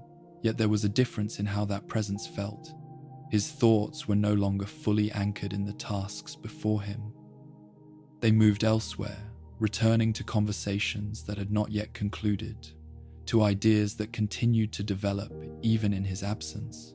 The contrast between his time at home and his time with Grindelwald became more pronounced. Within the house, the days were defined by repetition, by careful management, by the need to respond to Ariana's condition as it unfolded. There was little room for expansion, little opportunity for change. In the presence of Grindelwald, however, the experience was entirely different. There, time seemed to move forward, shaped by discussion, by exploration, by the unfolding of ideas that suggested direction and purpose. The stillness of his home life stood in contrast to the movement he found elsewhere, creating a divide that grew more difficult to reconcile. This divide did not go unnoticed by Aberforth. Where Albus experienced it as a shift in focus, Aberforth saw it as absence. He observed the way his brother's attention drifted, the way his responses became delayed or incomplete, the way his presence, though still physical, seemed to carry less weight than before. It was not a matter of one moment, but of many, accumulating over time. There is a particular kind of neglect that does not come from deliberate disregard, but from the gradual redirection of attention. It is not easily identified in its early stages, because each instance appears small, almost insignificant. A conversation shortened, a task postponed, a moment missed. Yet over time, these instances form a pattern. one that can be felt even when it is not fully named. For Albus, this pattern was shaped not by indifference, but by engagement elsewhere. The ideas he explored with Grindelwald required thought, reflection, a continuation beyond the moment in which they were first expressed. He carried them with him, considering them even as he moved through his responsibilities, allowing them to occupy space that had once been fully devoted to his family. This did not mean that he ceased to care. His concern for Ariana remained, as did his awareness of what was required within the home. Yet the nature of that concern began to change. It became less immediate, less connected to each individual moment, and more tied to a broader understanding of the situation. He began to think not only about how to respond, but about whether a different approach might exist, one that extended beyond the limits of their current reality. Aberforth, however, remained grounded in the present. For him, the reality of their situation was not something to be reconsidered in abstract terms. It was immediate, physical, unavoidable. Each day required action, not theory. Each moment with Ariana demanded attention, not reflection. The difference in their perspectives created a tension that grew steadily, shaped by the gap between thought and experience. Their conversations, when they occurred, began to reflect this tension. Where once there had been a shared understanding, a recognition of their roles within the family, there was now a subtle friction. Aberforth's words carried a directness that contrasted with Albus's measured responses. Questions were asked not to explore, but to challenge. Why he was absent, why his attention seemed divided, why the work within the house no longer appeared to hold the same priority. Albus responded with reason, explaining his time, his thoughts, the importance of what he was exploring.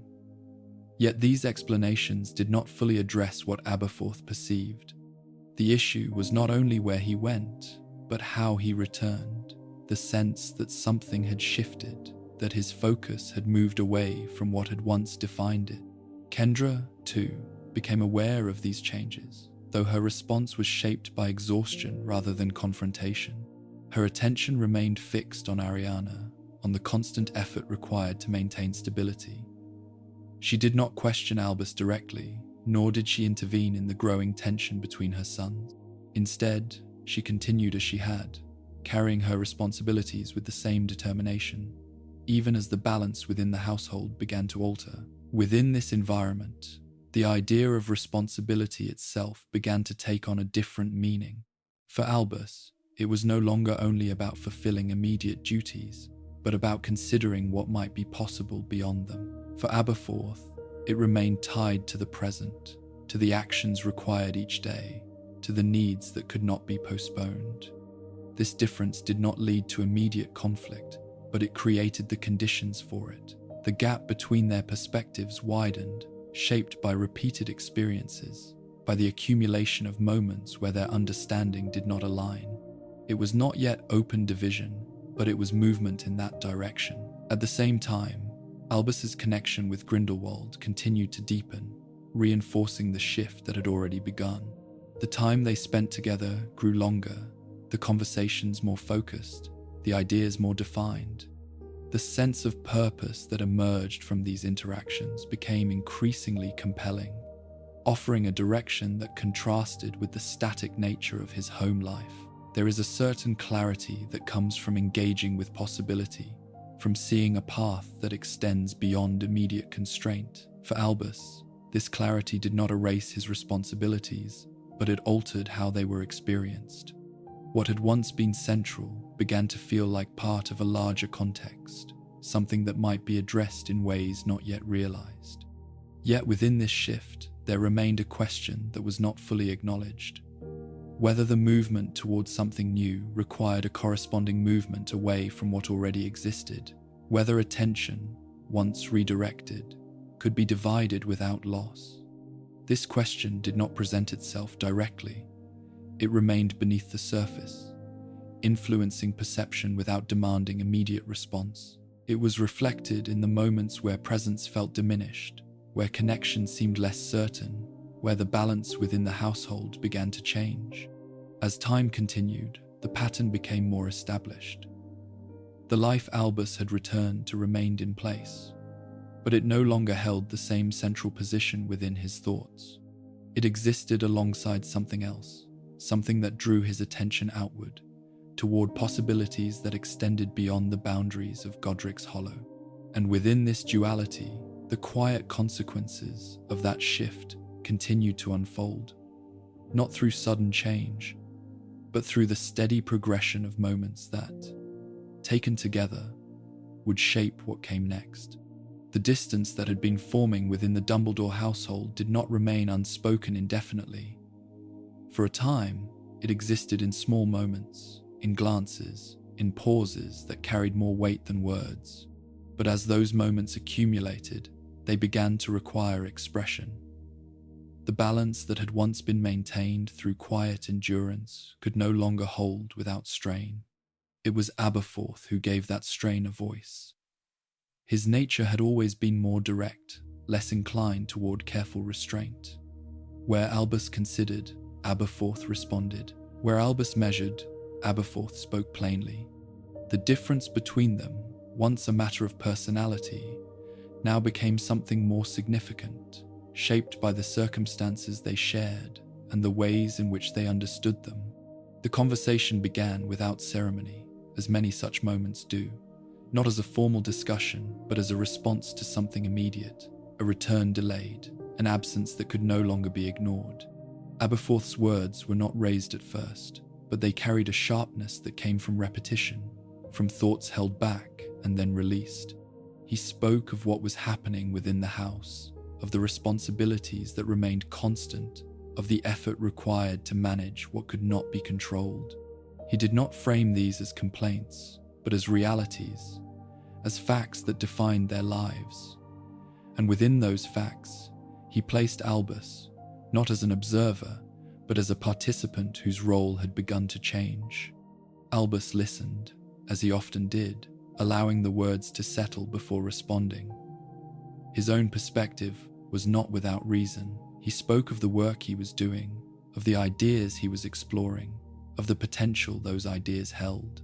He did not dismiss what Aberforth described, but he placed it within a broader context, one that extended beyond the immediate. There is a particular difficulty when two perspectives are both grounded in truth, yet move in different directions. Each recognizes something real, yet neither fully encompasses the other. For Aberforth, the present was undeniable, shaped by daily experience, by the visible effects of their situation. For Albus, the present was connected to something larger, something that might alter what they were experiencing, though it had not yet done so. The conversation shifted as it continued, moving from description to implication. Aberforth began to question not only what Albus was doing, but what he was choosing not to do. The time spent away, the attention given elsewhere, the sense that something within him had moved beyond the boundaries of the home. These were not accusations in a simple sense, but they carried an underlying question of priority. Albus responded with explanation, with reasoning that reflected his way of thinking. He spoke of possibility, of the need to consider solutions that extended beyond what they had already tried. He did not deny the importance of what was required within the house, but he suggested that remaining within those limits might not be enough, that there might be a different path, one that could address the situation in a more complete way. Yet this reasoning did not resolve the tension. For Aberforth, the idea of a future solution did not lessen the weight of the present. The tasks that needed to be done remained unchanged, regardless of what might be possible later. The difference between them became more apparent, not as a matter of disagreement alone, but as a difference in how they approached the same reality.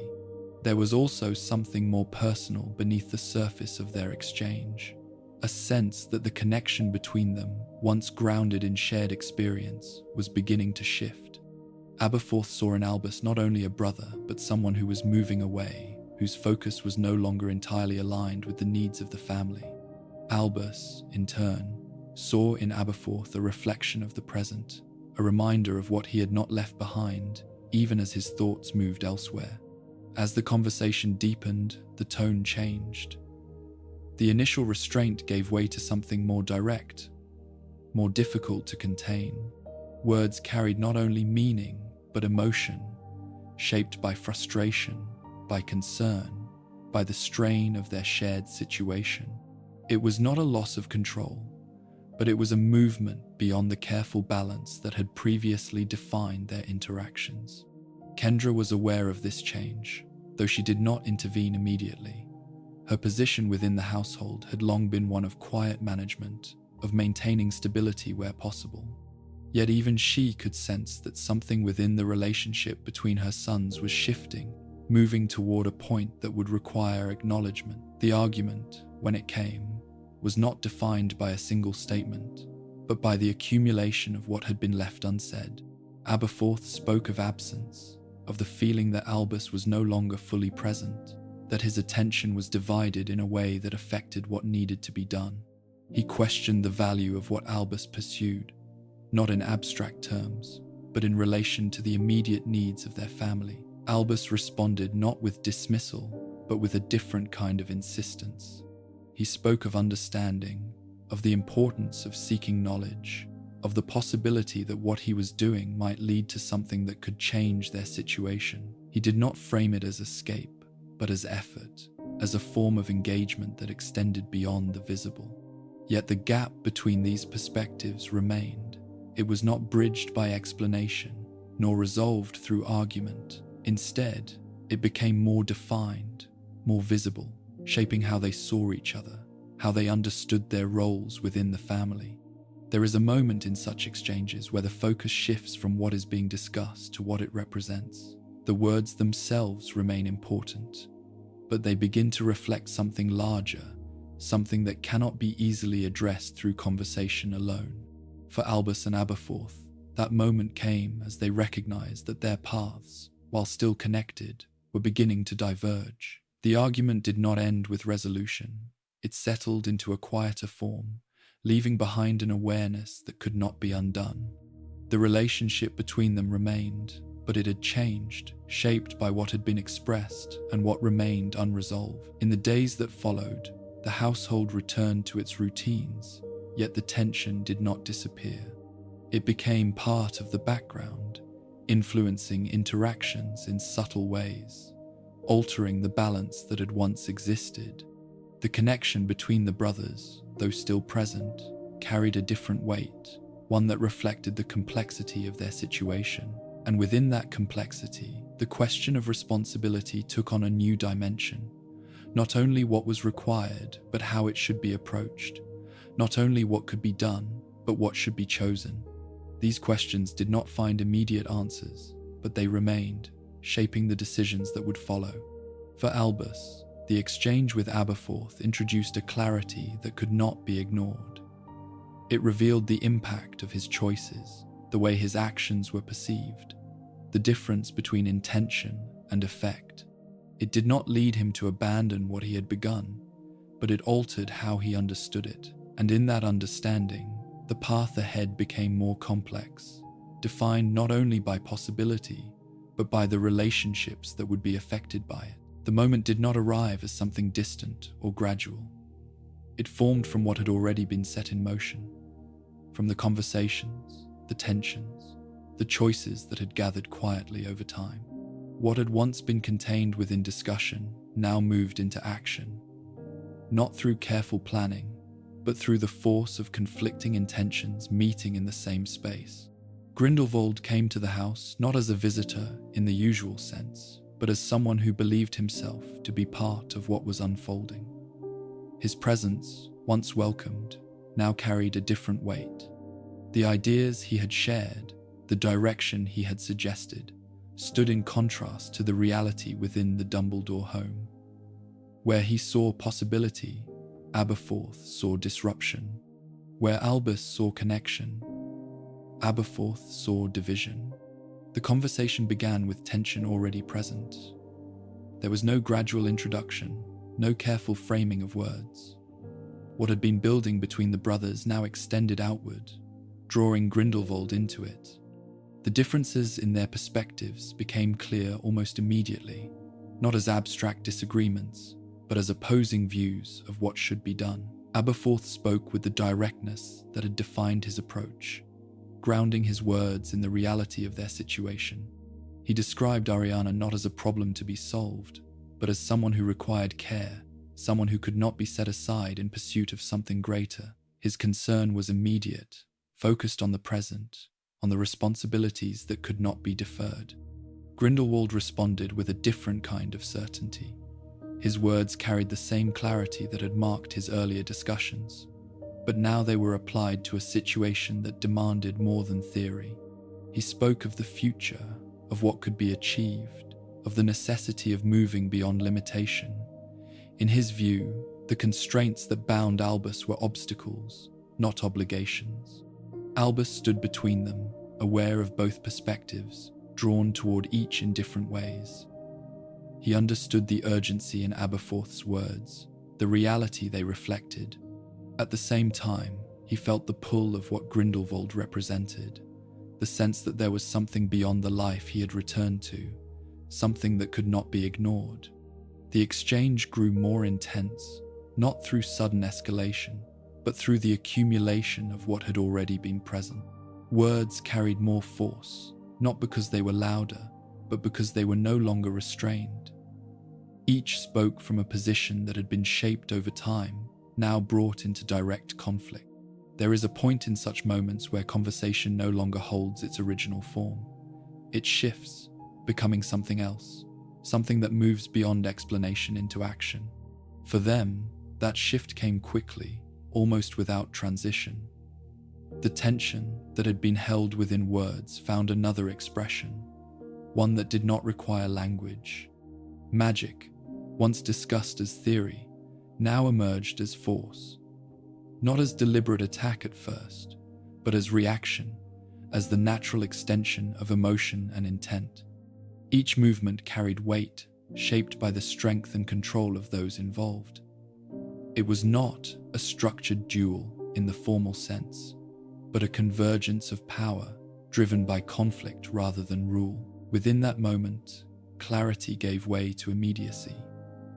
There was no time for careful consideration, no space for reflection. Actions followed one another in quick succession, each responding to the last, creating a sequence that could not be easily separated into individual parts. Ariana was present, though not as a participant in the exchange.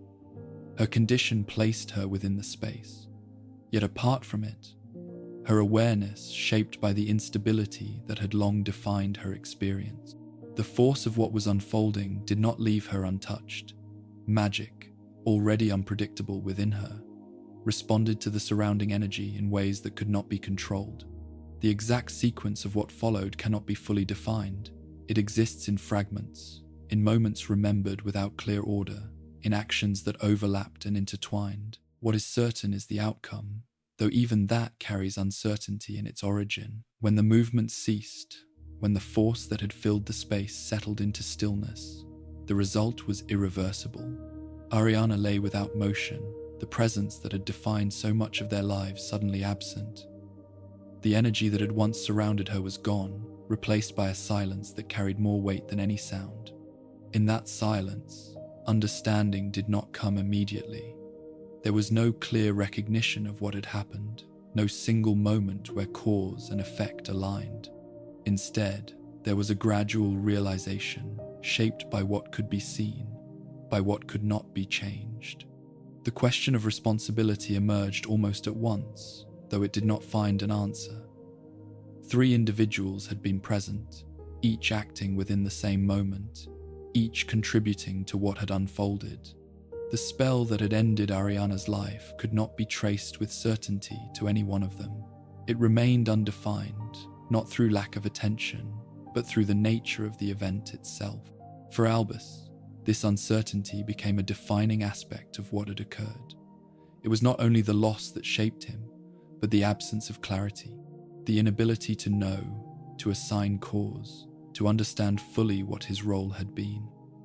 This absence did not lessen the weight of the event. It deepened it, creating a space where guilt could exist without resolution. Grindelwald's presence, once a source of connection, now stood within a different context. The ideas they had shared, the future they had considered, could not remain unchanged after what had happened. The moment had altered not only the situation, but the relationship itself, introducing a divide that could not be easily crossed. Aberforth's response was immediate and clear, shaped by loss, by anger, by the recognition of what had been lost and how. His perspective, grounded in the reality of the moment, left little room for uncertainty. Where Albus saw complexity, Aberforth saw consequence. The difference between them, already present, now became more pronounced, defined by the event that had just taken place. The aftermath did not unfold with resolution. There was no immediate understanding, no path that offered clarity. Instead, there was the presence of what had occurred, the need to respond, to move forward in a situation that had fundamentally changed. The house, once defined by the need to contain, now held a different kind of stillness. The absence of Ariana altered its rhythm, removing the unpredictability that had shaped each day, yet leaving behind something that could not be replaced. It was not a return to what had been before. It was something new, formed from loss. For Albus, the event marked a turning point that extended beyond the immediate. It introduced a question that would remain with him, not as something to be answered, but as something to be carried. The question of what had been done, of what he had been part of whether his actions, in that moment, had contributed to the outcome. It was not a question that could be resolved through reflection alone. It existed without clear conclusion, shaping how he would view his past, how he would approach his future. It influenced not only what he thought, but how he chose to act, the limits he would set, the paths he would follow. And within that influence, the foundation of what would come next began to form, not through certainty, but through the quiet presence of what could not be undone. After Ariana's death, the movement that had once felt inevitable came to an abrupt and quiet halt. The ideas that had filled their conversations, the plans that had seemed to extend outward into the future, no longer held the same clarity. What remained instead was the immediate presence of loss and the weight of what had led to it. Grindelwald did not remain in Godric's Hollow. His departure was not marked by ceremony, nor by a final resolution of what had passed between them. It happened with a kind of separation that reflected the shift that had already taken place. The connection that had once drawn them together could not continue unchanged. The moment had altered it, introducing a distance that neither could easily bridge. For Albus, this departure carried a particular significance. It did not remove what had been shared, nor did it erase the influence those ideas had already begun to exert. Instead, it left him with them. Without the presence that had given them direction, what had once been reinforced through conversation now existed in a different form, shaped by memory and by the events that had intervened. In the time that followed, the focus of his life returned to what remained within the house. The responsibilities that had once been divided now settled more fully upon him. Ariana's absence altered the nature of those responsibilities, yet it did not remove the need for attention, for care, for the maintenance of what still existed. His relationship with Aberforth continued, though it bore the mark of what had occurred, shaped by differing interpretations of the past. Beyond the immediate, however, the wider world did not remain still. Grindelwald's influence, which had once been confined to conversation, began to take form beyond the boundaries of Godric's Hollow. Reports of his actions reached the wizarding community, first as isolated accounts, then as part of a growing pattern. His ideas, once shared in private, were now being expressed in ways that affected others, shaping events that extended far beyond their original context. Albus became aware of this progression not all at once, but through fragments, through mentions in conversation, through the gradual accumulation of information. Each report carried with it a connection to what had once been discussed, to the philosophy they had explored together. The difference was that these ideas were now being enacted, translated into action by someone who did not hesitate. The question of response emerged naturally from this awareness. What should be done, and who should act? For many, the answer appeared clear. Albus Dumbledore, known for his ability, for his connection to Grindelwald, seemed the natural choice to confront what was unfolding. His name was mentioned not only in recognition of his talent, but in expectation of his involvement. Yet for Albus, the situation did not present itself so simply. It was personal, shaped by understanding, by shared vision, by the time they had spent exploring ideas together. It would require facing not only another individual, but a part of his own past. There was also the question that remained unresolved, the uncertainty surrounding Ariana's death, the duel that had taken place, the actions that had been exchanged, the outcome that had followed. Without clear knowledge of what had occurred, Albus could not separate his own role from that moment. The possibility that his own spell had been responsible, though unconfirmed, remained present. This uncertainty influenced his thinking in ways that were not immediately visible to others. It introduced hesitation, not in the sense of indecision, but in the recognition that action carried consequences that extended beyond the immediate. To face Grindelwald would be to face that moment again, to risk uncovering a truth that might alter how he understood himself, and so he did not act. This decision was not announced, nor was it framed as refusal. It existed within his actions, or rather, within the absence of them. As Grindelwald's influence expanded, Albus remained where he was, continuing the life that had been shaped by earlier events. He engaged with the world in limited ways, contributing where he could, but not stepping into the role that others believed he should take. For those observing from the outside, this inaction was difficult to understand. It appeared as avoidance, as a failure to respond to a growing threat. The expectation that he would intervene remained, shaped by his reputation, by the belief in his ability. Within himself, the reasoning was more complex. It was not only fear, though fear was present. It was also recognition of the connection that had once existed, of the shared responsibility for the ideas that were now being enacted. To oppose Grindelwald was, in a sense, to oppose something that he himself had once supported. This recognition did not absolve Grindelwald of responsibility, nor did it justify what he was doing, but it altered how Albus viewed the situation, introducing a layer of self-awareness that made action more difficult. It required not only confrontation, but acknowledgement, an acceptance of the role he had played in shaping what had followed. There is a particular kind of hesitation that arises not from uncertainty about what is right, but from uncertainty about one's own place within that rightness. For Albus, this hesitation became part of his response, influencing how he engaged with the situation, how he allowed time to pass without direct intervention. During this period, Grindelwald's power continued to grow. His actions became more visible, more consequential, affecting the wizarding world in ways that could not be ignored. The philosophy they had once discussed in private now existed in practice, shaping events, influencing others, creating a movement that extended beyond its origin.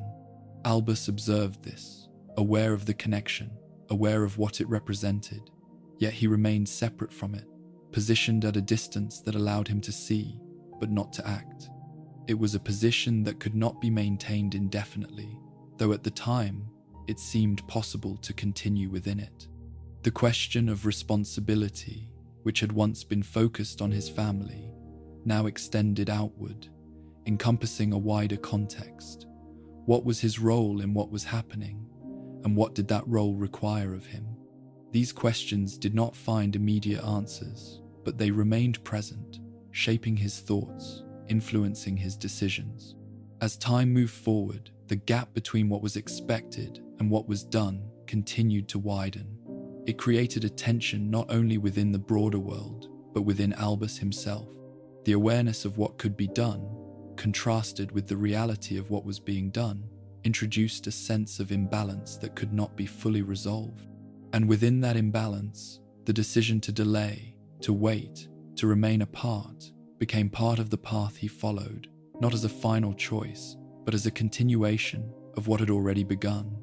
A movement defined not by action, but by the absence of it, shaped by the complexities of connection, responsibility, and the uncertainty of consequence. The years that followed did not bring resolution. Instead, they settled into a quiet pattern of awareness without action, a period in which events unfolded beyond Albus's direct involvement, yet remained closely connected to his past.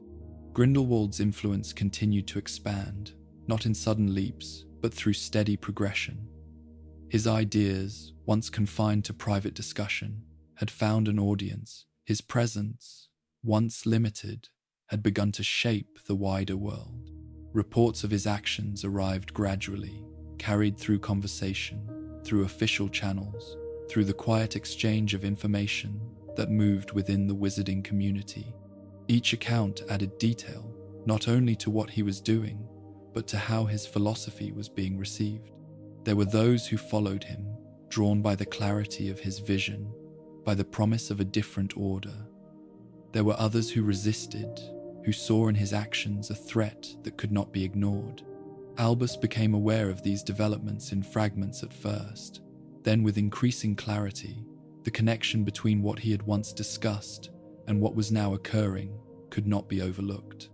The ideas that had been explored in theory had taken form in practice, shaped by someone who did not hesitate to act upon them. Yet despite this awareness, his own position remained unchanged. He did not step forward, did not place himself within the path of what was unfolding. Instead, he continued in the life he had built after returning to Godric's Hollow, a life that now extended beyond the house, yet remained defined by restraint. During this time, he began to take on roles within the broader magical community, though in ways that did not draw him directly into conflict. He contributed to knowledge, to teaching, to the quiet development of understanding.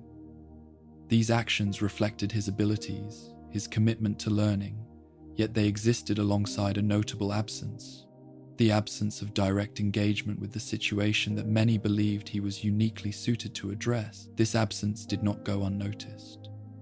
Among those who observed the growing influence of Grindelwald, there was an expectation that Albus would eventually intervene. His name was spoken in discussions, his past connection noted, his capability acknowledged. The belief that he would act persisted, even as time passed without that action taking place. Within Albus, the reasoning behind this continued to evolve. It was not simply avoidance, nor was it indifference. It was shaped by the same complexity that had influenced his earlier decisions. The connection he had once shared with Grindelwald remained part of his understanding, not as something active, but as something that had existed, that had influenced both of them. There was also the question that had not been resolved, the uncertainty surrounding Ariana's death. It remained present, not as a constant thought, but as something that could not be set aside entirely. The possibility that his own actions had contributed to that moment created a hesitation that extended beyond personal reflection. It influenced how he viewed the prospect of confrontation, how he considered the act of facing Grindelwald directly. There is a difference between recognizing the need for action and being prepared to take it. He could see what was happening, understand its implications, yet still find himself unable to move toward direct engagement. They were layered, shaped by memory, by responsibility, by the awareness of what such an action might require. In the meantime, Grindelwald's movement continued to grow. His influence spread across regions, his ideas gaining traction among those who saw in them a reflection of their own beliefs or desires. The structure he created was not chaotic, but organized, guided by a clear sense of direction. It represented not only opposition, but an alternative, one that challenged the existing order. For those within the magical community, this created a sense of urgency. The longer the situation continued without direct opposition, the more established it became. The question of who would act and when became more pressing. Yet even within this urgency, Albus remained apart, contributing in ways that did not involve direct confrontation. This period of inaction can be understood in different ways. From one perspective, it appears as hesitation, as a delay that allowed events to progress further than they might have otherwise. From another, it reflects a process of preparation, of coming to terms with what action would require, of understanding the full weight of what had to be done. For Albus, it was both. The time that passed was not empty, but it was also not decisive.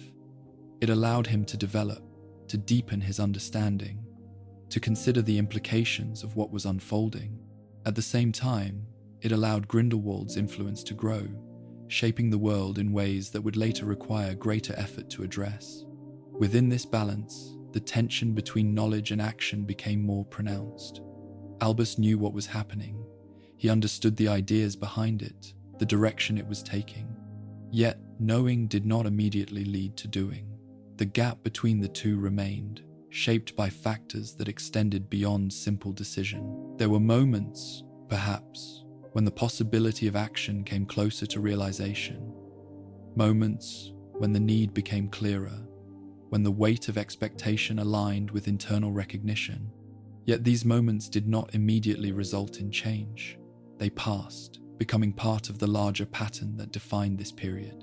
As the years continued, the question of responsibility expanded beyond personal context. It was no longer only about his past, about Ariana, about the connection with Grindelwald. It became about the wider world, about the impact of inaction, about the role he might play in shaping what would come next. This expansion did not simplify the decision. It added to its complexity, introducing new considerations, new consequences, new possibilities. The choice to act, when it came, would not be based on a single reason, but on the convergence of many. Until that convergence occurred, the pattern remained. Awareness without action, presence without intervention, a period defined by observation, by internal movement, by the quiet accumulation of what would eventually lead to change. And within that accumulation, the path toward that change continued to form, shaped by time, by understanding, by the recognition that the moment for action, though delayed, could not be postponed indefinitely. There comes a point when time no longer allows distance to be maintained. The years of waiting, of watching, of allowing events to unfold without direct intervention gradually reach a limit. For Albus, that moment did not arrive suddenly, but it became unavoidable. The world around him had changed in ways that could no longer be observed from afar. Grindelwald's influence, once a growing presence, had become established, affecting lives, shaping decisions, altering the balance that had once existed. The expectation that Albus would act had not disappeared. It had remained steady and persistent, carried by those who believed that his understanding, his ability, and his connection to Grindelwald placed him in a position that no one else could fully occupy. Yet it was not expectation alone that led to the eventual confrontation. It was the recognition that the path of inaction had reached its end. When he chose to act, it was not accompanied by the certainty that others might have imagined. There was no sense of resolution that erased what had come before. The questions that had shaped his hesitation did not vanish. They remained present within him, even as he moved toward what had to be done. The meeting between Albus and Grindelwald did not take place in the familiar setting of their earlier conversations. It occurred within a different context, shaped by the years that had passed, by the actions that had been taken, by the distance that now existed between them. What had once been shared understanding had become opposition, though the connection between them had not entirely disappeared. Grindelwald, by this time, had become something more than the individual Albus had once known. His ideas had taken form, his influence extending through those who followed him, his presence marked by the certainty with which he pursued his vision. Yet beneath that transformation, there remained elements of the person Albus had encountered, the mind that had once moved alongside his own. The confrontation between them was not defined by words alone. It was shaped by the recognition of what had been and what had become. There was no need for extended explanation. Each understood the other, not only in terms of their present positions, but in terms of the path that had led them there. When the duel began, it did so with a clarity that differed from the earlier conflict that had taken Ariana's life. This was not a moment of uncontrolled reaction, but a deliberate engagement between two individuals fully aware of their abilities and the consequences of their actions. The magic exchanged carried precision, intention, and a depth of understanding that reflected years of development. Each movement was measured, each spell shaped by knowledge and control. There was no excess, no unnecessary display. The duel unfolded as a sequence of responses, each action met with another, each attempt to gain advantage countered with equal skill. It was not simply a contest of power, but of understanding, of the ability to anticipate and adapt. For Albus, the experience carried more than the immediate focus of the duel itself. It existed alongside memory, alongside the awareness of what had been shared, alongside the unresolved question of Ariana's death.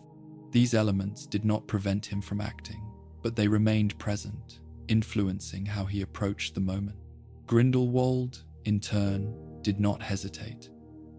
His actions reflected the certainty that had defined his path, the belief in his vision, the willingness to pursue it without reservation.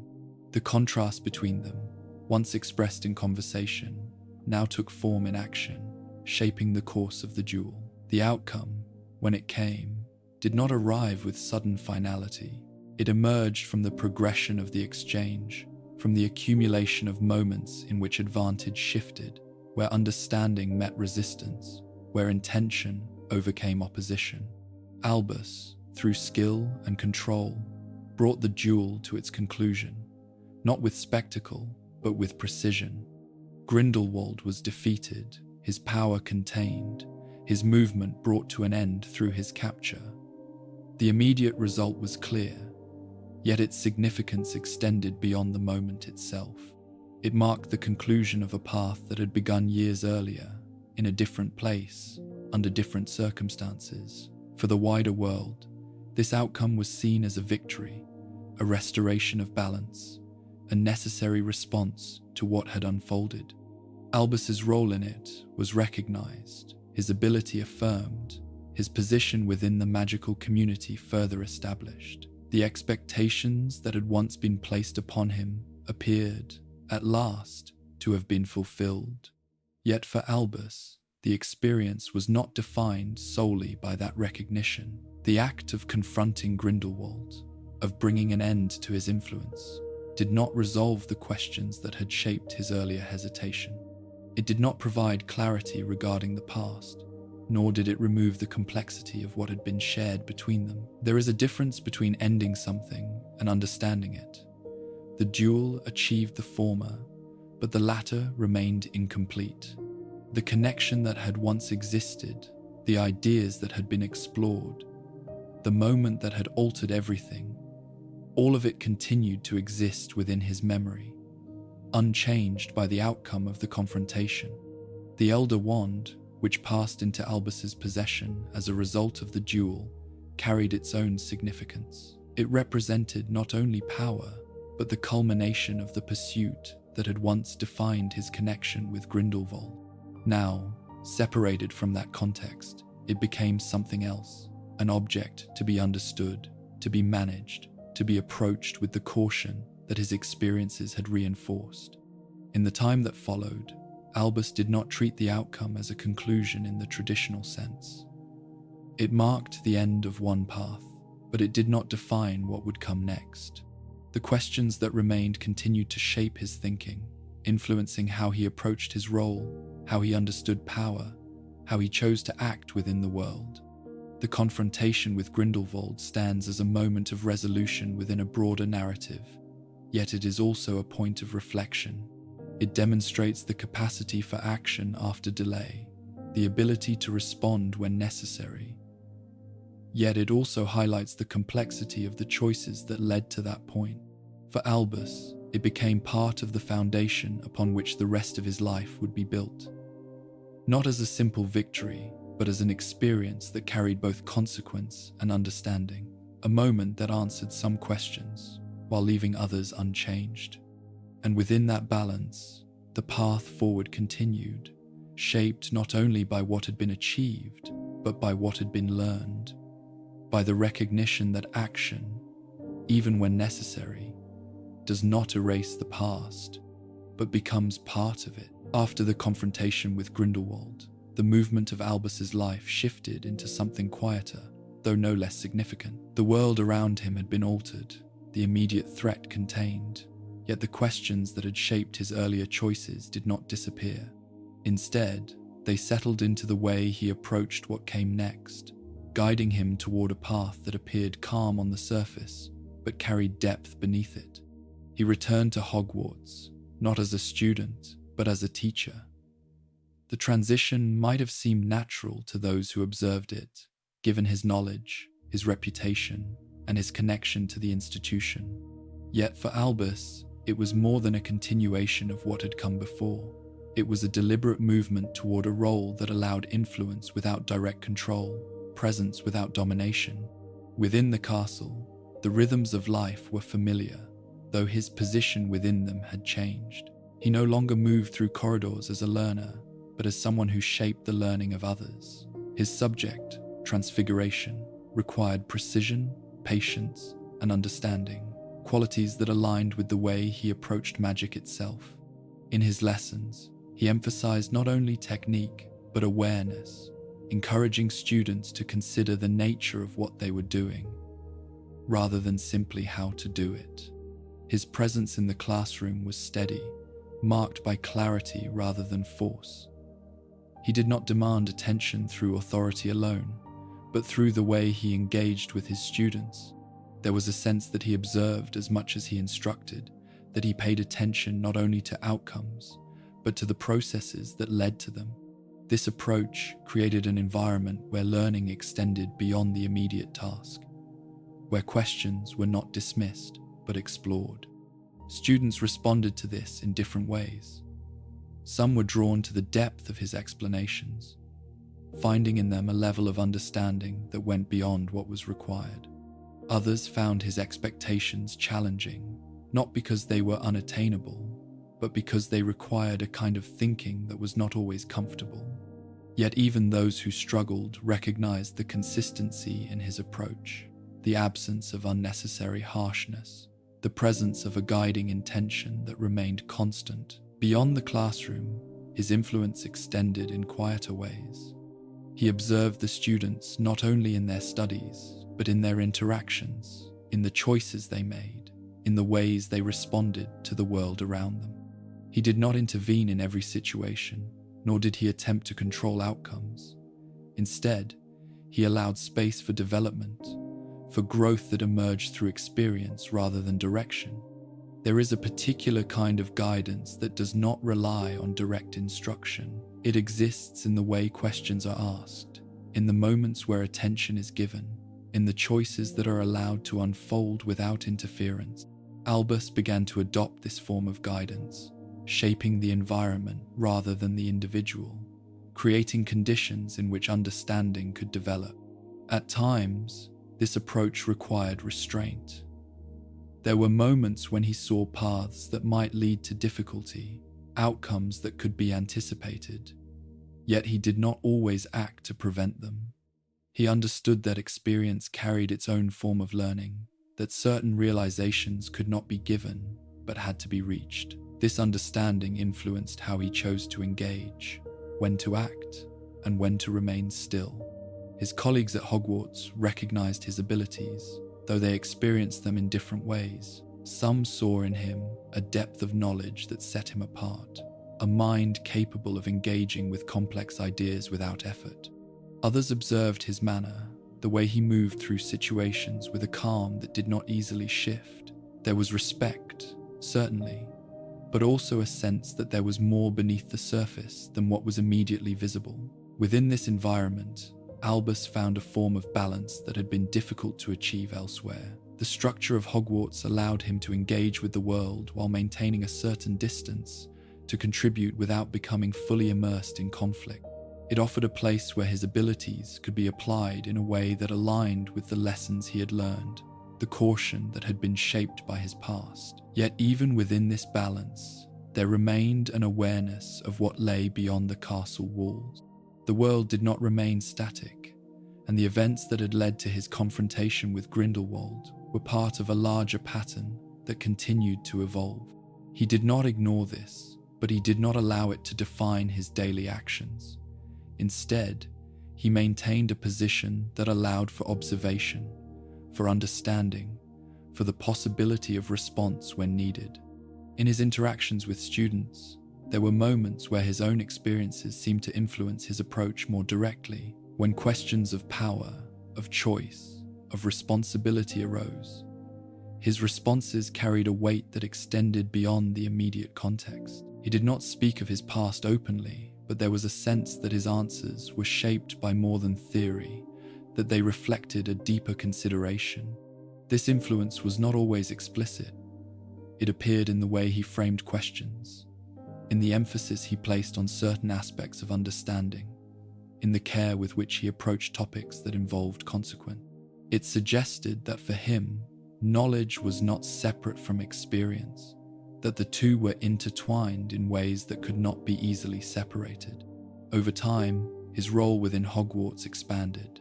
His presence became a constant, his influence extending beyond individual classes into the broader life of the school. He was not only a teacher, but a figure whose guidance was sought, whose perspective carried weight, whose decisions affected the structure of the institution itself. And yet, despite this expansion, he did not seek control in the way that might have been expected. He did not move toward authority for its own sake, nor did he position himself as the central force within the school. Instead, he continued to operate within a framework that balanced influence with restraint, engagement with distance. This approach reflected the path he had chosen after the events that had shaped his earlier life. A movement away from direct assertion of power toward a form of guidance that allowed for complexity, for uncertainty, for the possibility that not all outcomes could be determined in advance. In this way, his time as a teacher became more than a period of instruction. It became a continuation of his own development, a space in which he could apply what he had learned, test his understanding, refine his approach. It allowed him to engage with others in a way that did not repeat the patterns of the past, yet remained informed by them. And within that engagement, the questions that had followed him did not disappear. They remained present in quieter forms, influencing how he viewed each decision, each interaction, each moment where choice played a role, not as obstacles, but as guides, shaping the way he moved through a world that continued to present both possibility and consequence. As Albus's reputation continued to grow, so too did the expectations placed upon him. His role at Hogwarts had already established him as someone of unusual ability and quiet influence. But beyond the walls of the castle, his name carried a different kind of weight. The defeat of Grindelwald had not only marked the end of a conflict, but had positioned him within the wider wizarding world as someone capable of shaping its direction. It was perhaps inevitable that the question of leadership would arise. The Ministry of Magic, with its structures of authority and governance, represented the central force through which that direction could be exercised. Within its ranks, the position of minister held particular significance, not only in terms of power, but in terms of responsibility. To occupy such a role was to stand at the center of decision, to influence the course of events in a direct and immediate way. Albus was offered this position more than once. The offers were not casual, nor were they extended without consideration. They reflected a belief that his judgment, his understanding, and his ability placed him in a position where he could lead effectively. For many, the choice seemed clear. To accept would be to bring stability, to guide the wizarding world with the insight he had demonstrated. Yet for Albus, the decision did not align with that expectation. The prospect of such authority did not appear as an opportunity, but as a question shaped by his past, by the experiences that had defined his understanding of power and its consequences. The idea of standing at the center of governance, of making decisions that would affect countless others, carried a weight that he did not approach lightly. There was a time, earlier in his life, when ambition had been present in a more direct form. The discussions with Grindelwald had explored the possibility of influence, of shaping the world according to a particular vision. That period had not been without its appeal, nor had it been without its conviction. Yet it had also led to consequences that could not be ignored, outcomes that had reshaped how he viewed his own role within the world. The memory of that time remained with him, not as something distant, but as something that continued to inform his choices. The connection between intention and outcome, between belief and action, had been made clear in ways that did not allow for easy separation. To seek power now, even for reasons that might appear justified, required a consideration of what that power might lead to. There is a particular awareness that comes from having once believed in something that later proves difficult to sustain. It does not erase the belief, but it alters how it is held.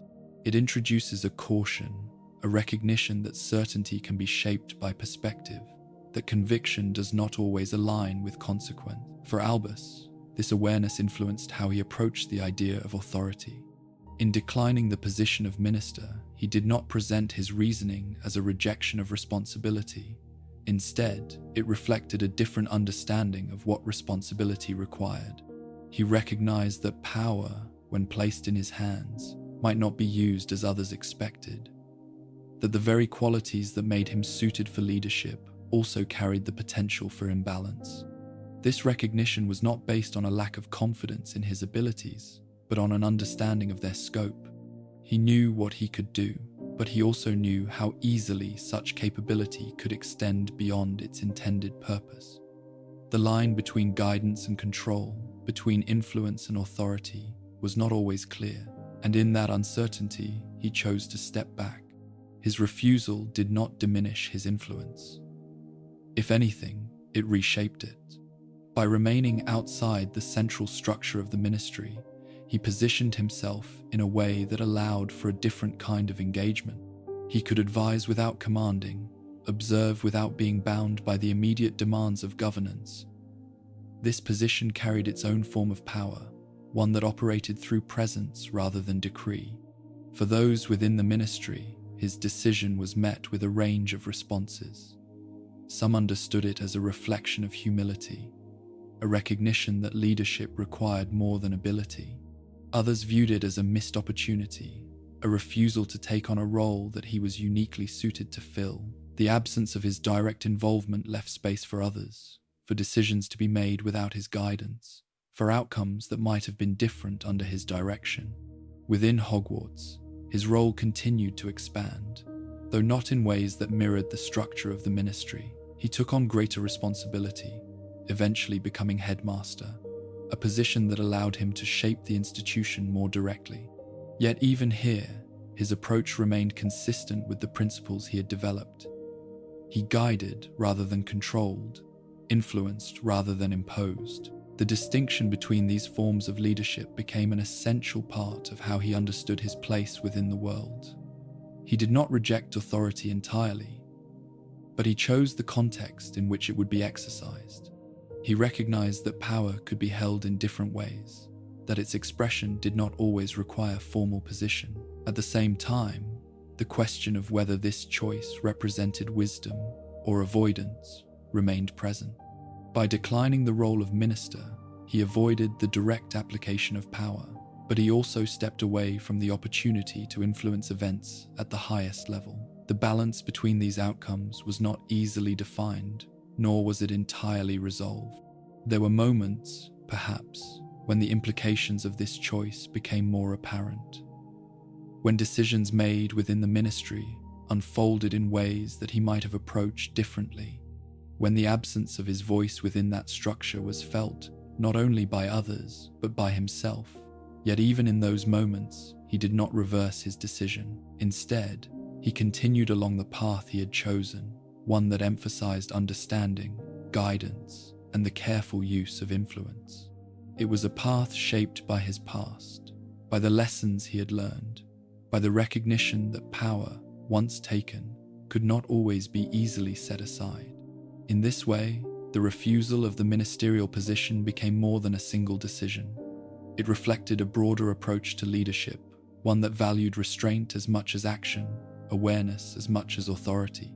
It demonstrated a willingness to accept limitation in order to avoid the risks that came with greater control. And within that approach, the questions that had guided him remained, not as obstacles, but as part of the framework through which he understood his role. Questions about power, about responsibility, about the ways in which influence should be exercised. Questions that did not require final answers, but continued to shape each choice. There are moments that appear small at first, quiet in their arrival, yet they carry within them the beginning of something far larger. For Albus, one such moment came in the form of a visit, a simple task that did not seem unusual within the scope of his responsibilities. He had been asked to meet a child, to determine whether that child belonged within the magical world. It was a duty he had performed before, one that required observation, patience, and an understanding of how magic revealed itself in those who had not yet been taught to control it. The journey led him to a place that stood apart from the structures he knew. The orphanage was plain, orderly in appearance, shaped by routine rather than warmth. It held many children, each moving through the same spaces, each defined by the absence that had brought them there. Within this environment, difference could remain unnoticed, or it could become something that set one apart. Tom Riddle was not difficult to identify. Even before any formal introduction, there was a sense of separation around him, not created by distance alone, but by the way he occupied his space. He observed rather than joined, spoke when necessary, and carried himself with a quiet awareness that did not align with his age. There was control in his movements, not the kind taught through instruction, but something that had developed on its own. When Albus first spoke to him, the exchange was measured. Tom's responses were clear, precise, lacking the hesitation often found in children who are uncertain of their place. He did not display curiosity in the usual sense, nor did he seek approval. Instead, he engaged with the conversation as though he were already aware of its direction, as though he understood more than had been explained. It did not take long for Albus to recognize the presence of magic. There were signs, subtle yet unmistakable, moments where the ordinary shifted into something else. Objects moved, not by accident, but through intention. Events occurred that could not be easily explained, yet they did not carry the unpredictability he had seen before. This was not uncontrolled magic, it was deliberate. In this recognition, there was both clarity and uncertainty. The clarity lay in the confirmation that Tom belonged within the magical world, that he possessed the ability that defined it. The uncertainty existed in the nature of that ability, in the way it had manifested without guidance, shaped not by teaching, but by experience. Tom spoke of what he could do without hesitation.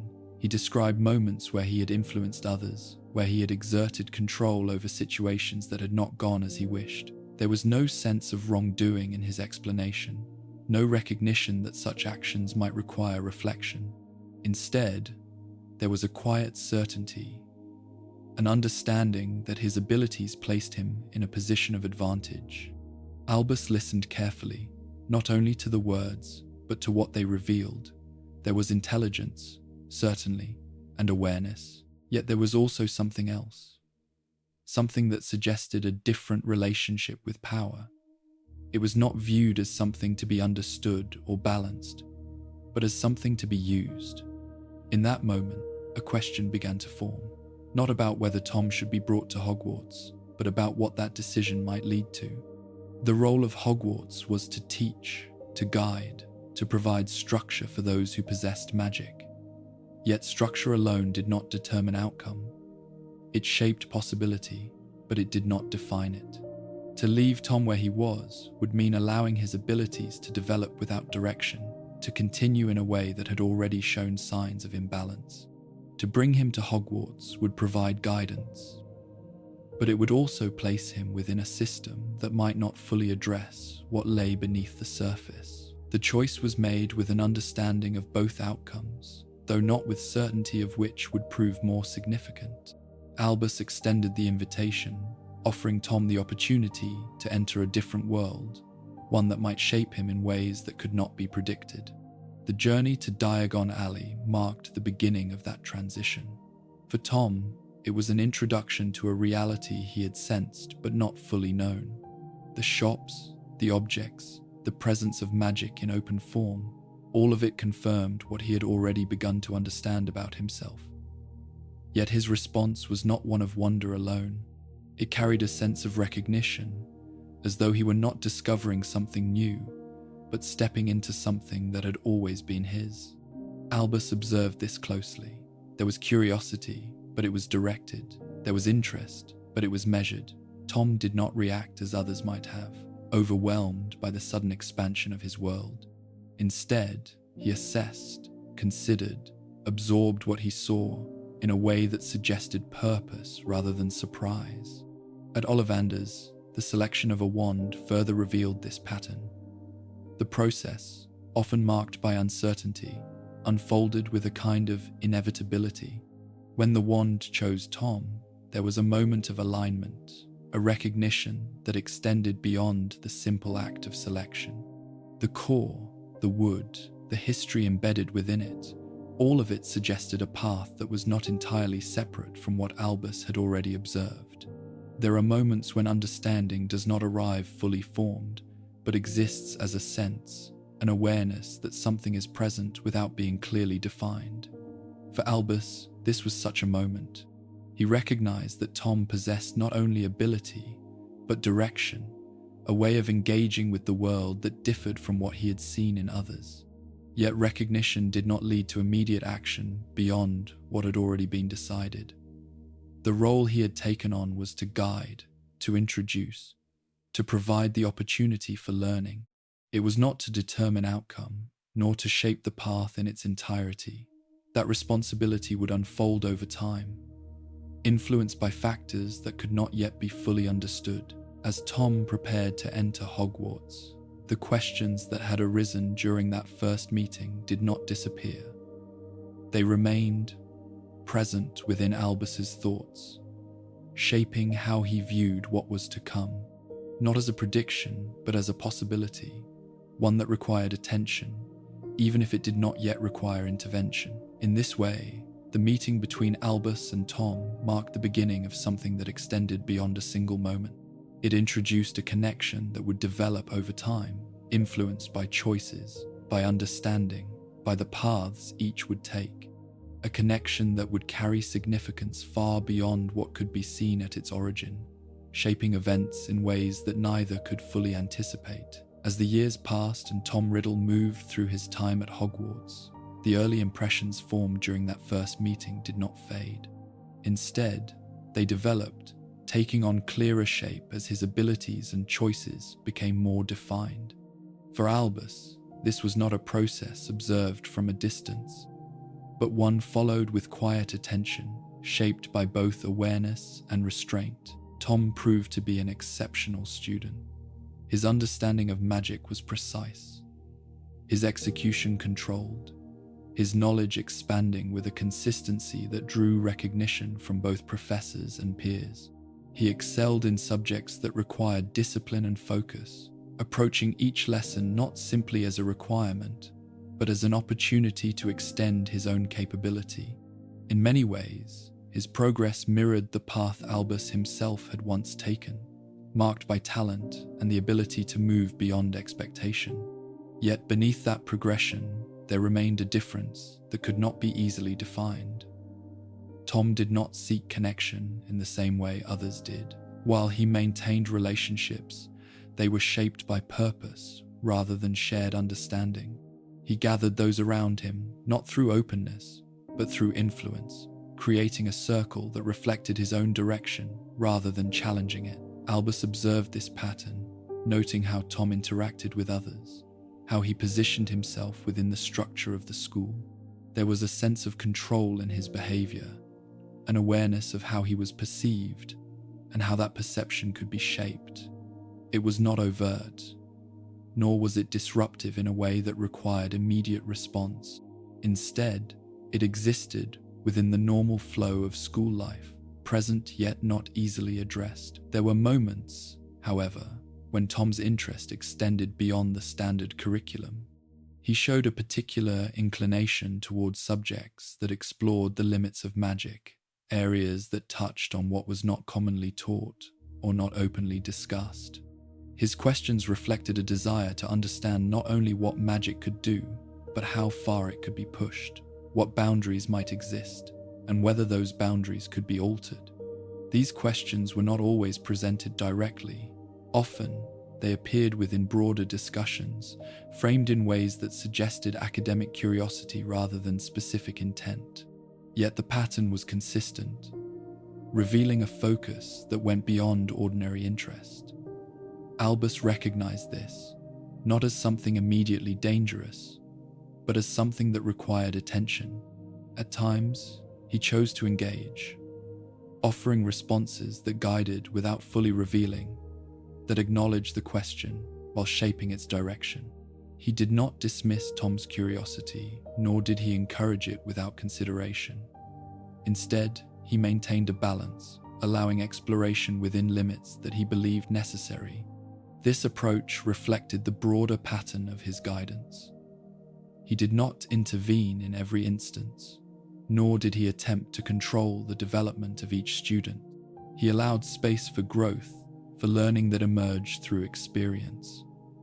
Yet in Tom's case, this balance carried additional weight, shaped by the awareness of what might be forming beneath the surface. There were also moments when information reached him indirectly, reports of behavior that did not align entirely with expectation. These accounts were not always clear, nor were they presented with certainty. They existed as fragments, as observations that suggested something without fully defining it. Students who had interacted with Tom spoke of experiences that left them unsettled, of incidents that could not be easily explained. Albus considered these reports carefully, weighing their significance against the lack of direct evidence. To act without clarity risked misinterpretation, yet to ignore it entirely carried its own consequences. He chose a middle path, maintaining awareness while refraining from decisive action. As Tom approached the later years of his time at Hogwarts, the pattern of his development became more pronounced. His abilities continued to grow, his confidence becoming more evident, his direction more defined. He no longer appeared simply as a talented student, but as someone who had begun to shape his own path, one that extended beyond the structure provided by the school. For Albus, this progression introduced a deeper question. Not whether Tom would become influential, but how that influence would manifest. The signs were present, though not fully formed. The choices Tom made, the interests he pursued, the way he engaged with power, all of it suggested a trajectory that could not be easily altered. And yet, intervention remained limited. This was not due to a lack of concern, but to the nature of what could be done within the context of the school. Hogwarts was a place of learning, not of judgment. It provided guidance, structure, opportunity, but it did not define outcome. Each student moved through it, shaped by their own decisions as much as by the environment around them. When Tom left Hogwarts, he did so with distinction, recognized for his achievements, respected for his ability. To many, he appeared as a figure of promise, someone whose future would reflect the success he had already demonstrated. The underlying questions, the concerns that had developed over time, were not visible to all. Albus remained aware of them.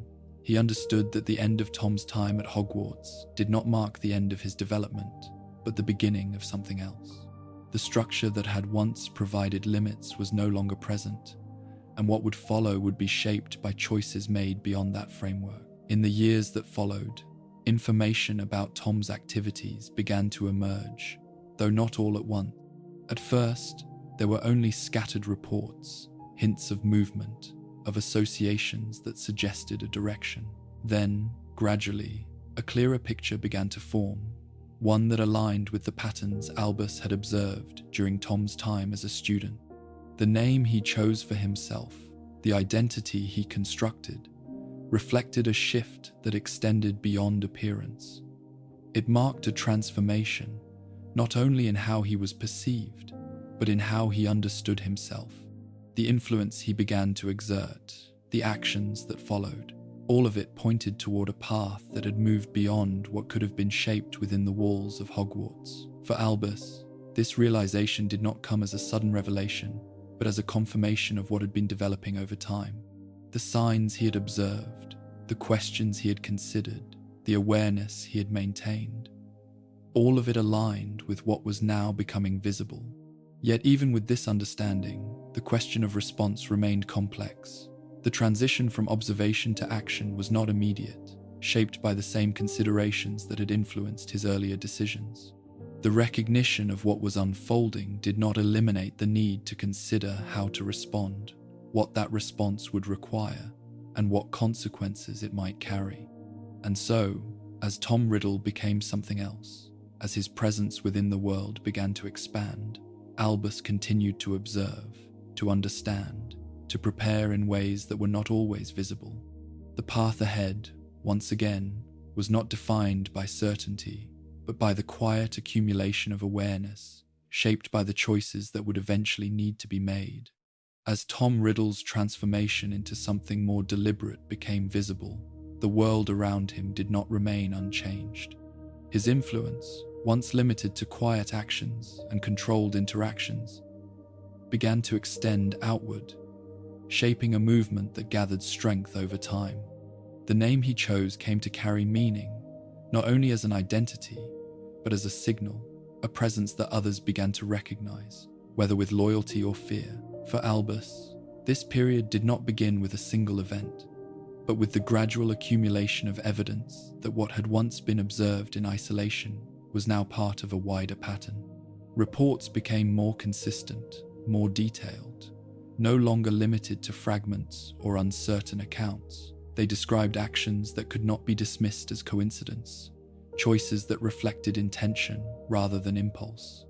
The nature of these actions revealed a structure, not always visible, but present in the way events connected to one another. There were disappearances, conflicts, shifts in allegiance, all of which suggested that something organized was taking shape. It was not chaos, but a form of order defined by a different set of principles, one that did not align with the existing balance of the wizarding world. In response to this, Albus did not move immediately into direct confrontation. Instead, he began to act in a way that reflected both caution and purpose. He understood that the situation required more than individual action, that it involved forces that extended beyond a single point of conflict. The approach he chose was not to stand alone, but to gather others, to create a structure that could respond in a coordinated way. This structure came to be known as the Order of the Phoenix. It was not formed as a public organization, nor did it operate within the official channels of the ministry. It existed in a space between, shaped by necessity, guided by those who believed that action was required, even if that action could not be fully supported by existing authority. The individuals who became part of this group were not chosen at random. They were selected based on trust, on ability, on a willingness to act within a framework that required discretion. Each brought their own perspective, their own experience, yet they shared an understanding that the situation they faced demanded cooperation. Albus's role within this group was central, though not always visible in a direct sense. He guided its formation, influenced its direction, yet he did not position himself as a figure of command in the traditional way. Instead, he acted as a point of coordination, someone who connected ideas, who understood the broader pattern, who allowed others to contribute in ways that aligned with their strengths. This approach reflected the way he had come to understand influence. Rather than exerting control over every aspect of the group's actions, he created conditions in which those actions could take place. He trusted others to act, to respond, to make decisions within the context that had been established. It was a form of leadership that emphasized direction over direct instruction. At the same time, this structure introduced a different kind of distance. While he was deeply involved in the formation and guidance of the order, he was not always present in its operations in the same way as others. Much of what occurred was carried out by those within the group who engaged directly with the consequences of the conflict that was unfolding. This dynamic created a balance that was both effective and complex. It allowed the order to function with flexibility, to respond to situations as they arose. Yet it also meant that the risks associated with those actions were not always borne equally. Those who acted on the ground faced immediate consequences, while Albus remained at a level where his influence was broader but less directly exposed. The nature of the conflict itself did not lend itself to clear boundaries. It extended into various aspects of the wizarding world, affecting individuals in ways that were not always predictable. The Order's actions were often reactive, responding to developments rather than shaping them entirely. This required constant adjustment, a willingness to operate within uncertainty. For Albus, this environment reinforced the approach he had adopted over time. He continued to observe, to analyze, to guide where possible, while allowing others to carry out the actions that were necessary. It was not a withdrawal from responsibility, but a different expression of it. One that recognized the limitations of direct control in a situation of this scale. There is a question that arises in such circumstances, one that does not have an easy answer: whether leadership should be exercised through presence or through direction, whether influence is more effective when it is direct or when it allows others to act within its framework. For Albus, the answer was shaped by his experiences, by the recognition that control, once fully taken, could lead to outcomes that were difficult to contain. The Order, as it continued to operate, became both a response to the threat that had emerged and a reflection of the way Albus chose to engage with it. It was not perfect, nor was it without cost.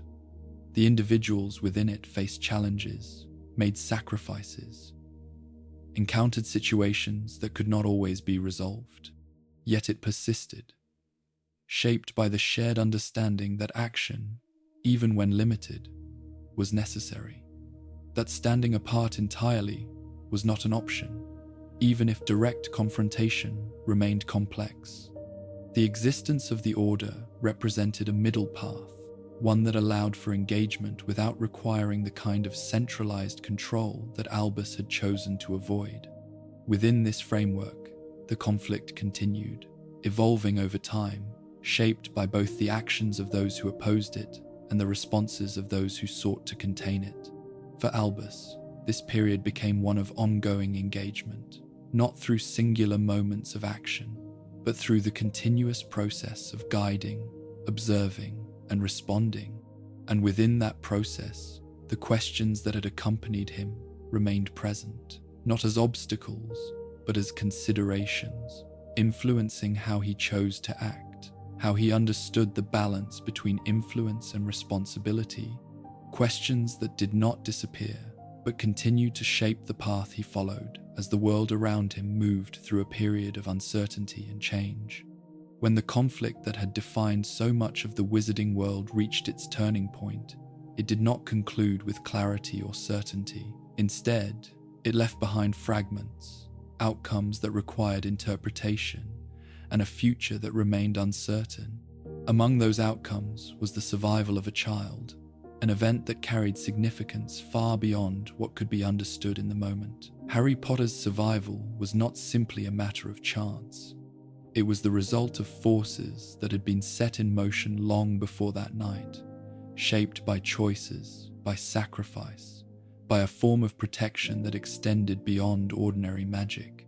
For Albus, the meaning of this event was not immediately clear in its entirety, but he recognized that it required careful consideration. The child could not remain where he had been. The circumstances that had led to his survival also left him vulnerable in ways that could not be ignored. There were those who might seek him, not only out of loyalty to what had been lost, but out of a desire to understand what had occurred. Protection was necessary, but the form that protection should take was not obvious. In considering this, Albus did not focus solely on immediate safety. He looked beyond the present, toward the years that would follow, toward the kind of environment that would shape the child's development. It was not enough to hide him. He had to be placed somewhere that would offer a form of protection that could endure. The decision to leave Harry with his aunt and uncle was not made without awareness of its complexity. The Dursleys did not belong to the magical world. Their understanding of it was limited, their attitude toward it shaped by discomfort and rejection. Yet they were connected to Harry through blood, and that connection carried significance. There existed a form of protection tied to that connection, one that Albus understood could be extended through placement within their home. It was not a visible barrier, nor something that could be easily explained. It was rooted in the nature of sacrifice, in the act that had preserved Harry's life, and in the bond that connected him to his mother's family. To place him there was to create a condition in which that protection could remain active, not only in the immediate sense, but over time. It was a decision shaped by long-term thinking, by the recognition that the child's safety depended not only on what could be done now, but on what could be sustained. At the same time, Albus was aware of the limitations of this choice. The Dursleys were not prepared to provide the kind of environment that might be considered ideal. Their discomfort with the magical world suggested that Harry would grow up without knowledge of his identity, without the context that might help him understand who he was. This absence was not overlooked. It was weighed against the protection that their home could offer, against the risks that might arise if he were placed elsewhere. The decision reflected a prioritization of safety over comfort, of long-term protection over immediate well-being. There is a particular difficulty in making such a choice, in accepting that what is necessary may not align with what is preferable. For Albus, this difficulty did not prevent action, but it remained present within his understanding of what had been done. Harry's early years unfolded within the structure that had been chosen for him. He grew up without knowledge of the magical world, shaped by an environment that did not encourage curiosity about what lay beyond it. The absence of explanation, of guidance, of recognition, created a distance between him and the identity he would eventually come to understand.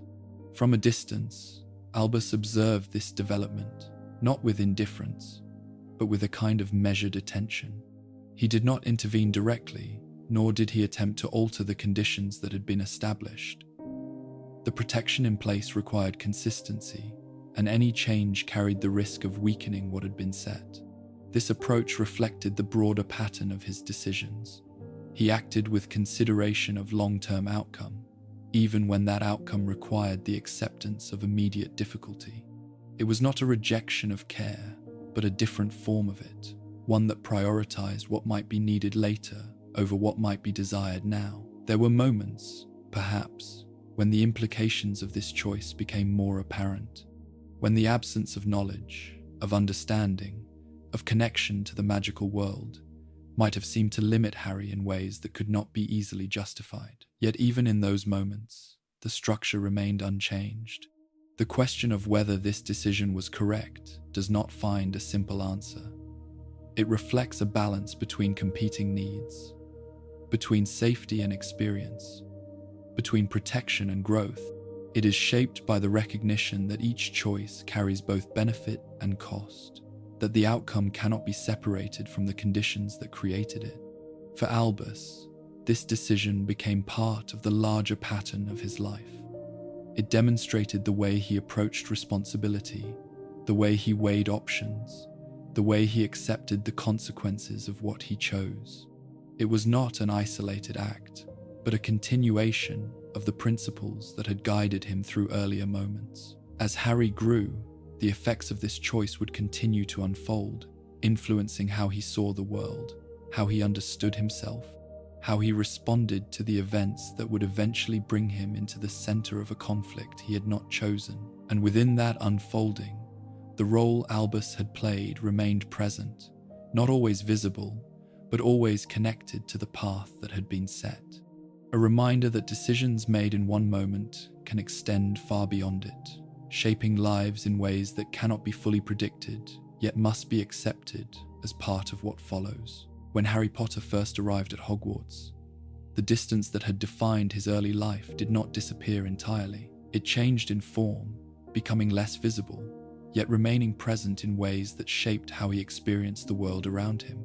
For Albus, this transition required a careful approach, one that balanced presence with restraint, guidance with distance. He did not place himself at the center of Harry's experience. Although his role as headmaster positioned him in a place of authority, he chose not to use that position to establish a constant, visible connection. Instead, he observed, allowing Harry to move through his first years without the weight of direct attention from someone whose influence could alter the natural course of his development. There were moments when interaction occurred, brief conversations that carried more significance than their length might suggest. These exchanges were measured, shaped by the need to provide reassurance without revealing too much, to guide without directing. Albus did not offer full explanations, nor did he seek to answer every question. He allowed space for uncertainty, for understanding to develop gradually. This approach was not without intention. He understood that Harry's growth required more than knowledge. It required experience, the opportunity to face situations directly, to make choices, to learn through consequence, to intervene too often, to provide too much clarity too soon, might alter that process in ways that could not be easily corrected. At the same time, this distance created its own effects. Harry, aware of Albus's presence yet not fully connected to it, experienced a form of guidance that was indirect, sometimes difficult to interpret. The absence of clear answers led him to seek understanding through other means, through his own observations, through the relationships he formed with those around him. Albus remained aware of this, observing how Harry responded to the world, how he engaged with the challenges that arose. He saw the patterns that developed, the way Harry approached uncertainty, the decisions he made when faced with difficulty.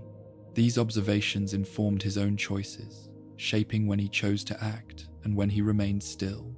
There is a particular form of mentorship that does not rely on constant presence. It exists in the structure of the environment, in the opportunities that are allowed, in the moments where intervention is withheld. Albus adopted this form, not as an absence of care, but as a deliberate approach to development.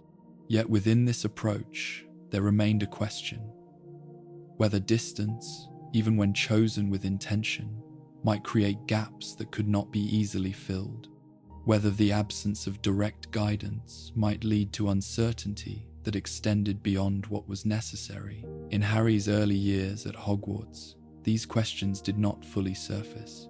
The environment provided enough structure, enough support, that the absence of constant guidance did not appear immediately as a limitation. Harry formed connections, learned, adapted to the world he had entered. Albus continued to observe, maintaining the balance he had chosen. He allowed others to play more immediate roles in Harry's life. Professors who provided instruction, friends who offered companionship, individuals whose presence was direct and consistent. In this way, Harry's experience remained shaped by a range of influences, rather than centered on a single guiding figure. At times, however, the distance between them became more apparent. When significant events occurred, when questions arose that could not be easily answered, the absence of direct communication left space for interpretation, for misunderstanding. Harry's perspective, shaped by what he could see and what he could not, did not always align with the reasoning behind Albus's choices. For Albus, this was part of the balance he had accepted.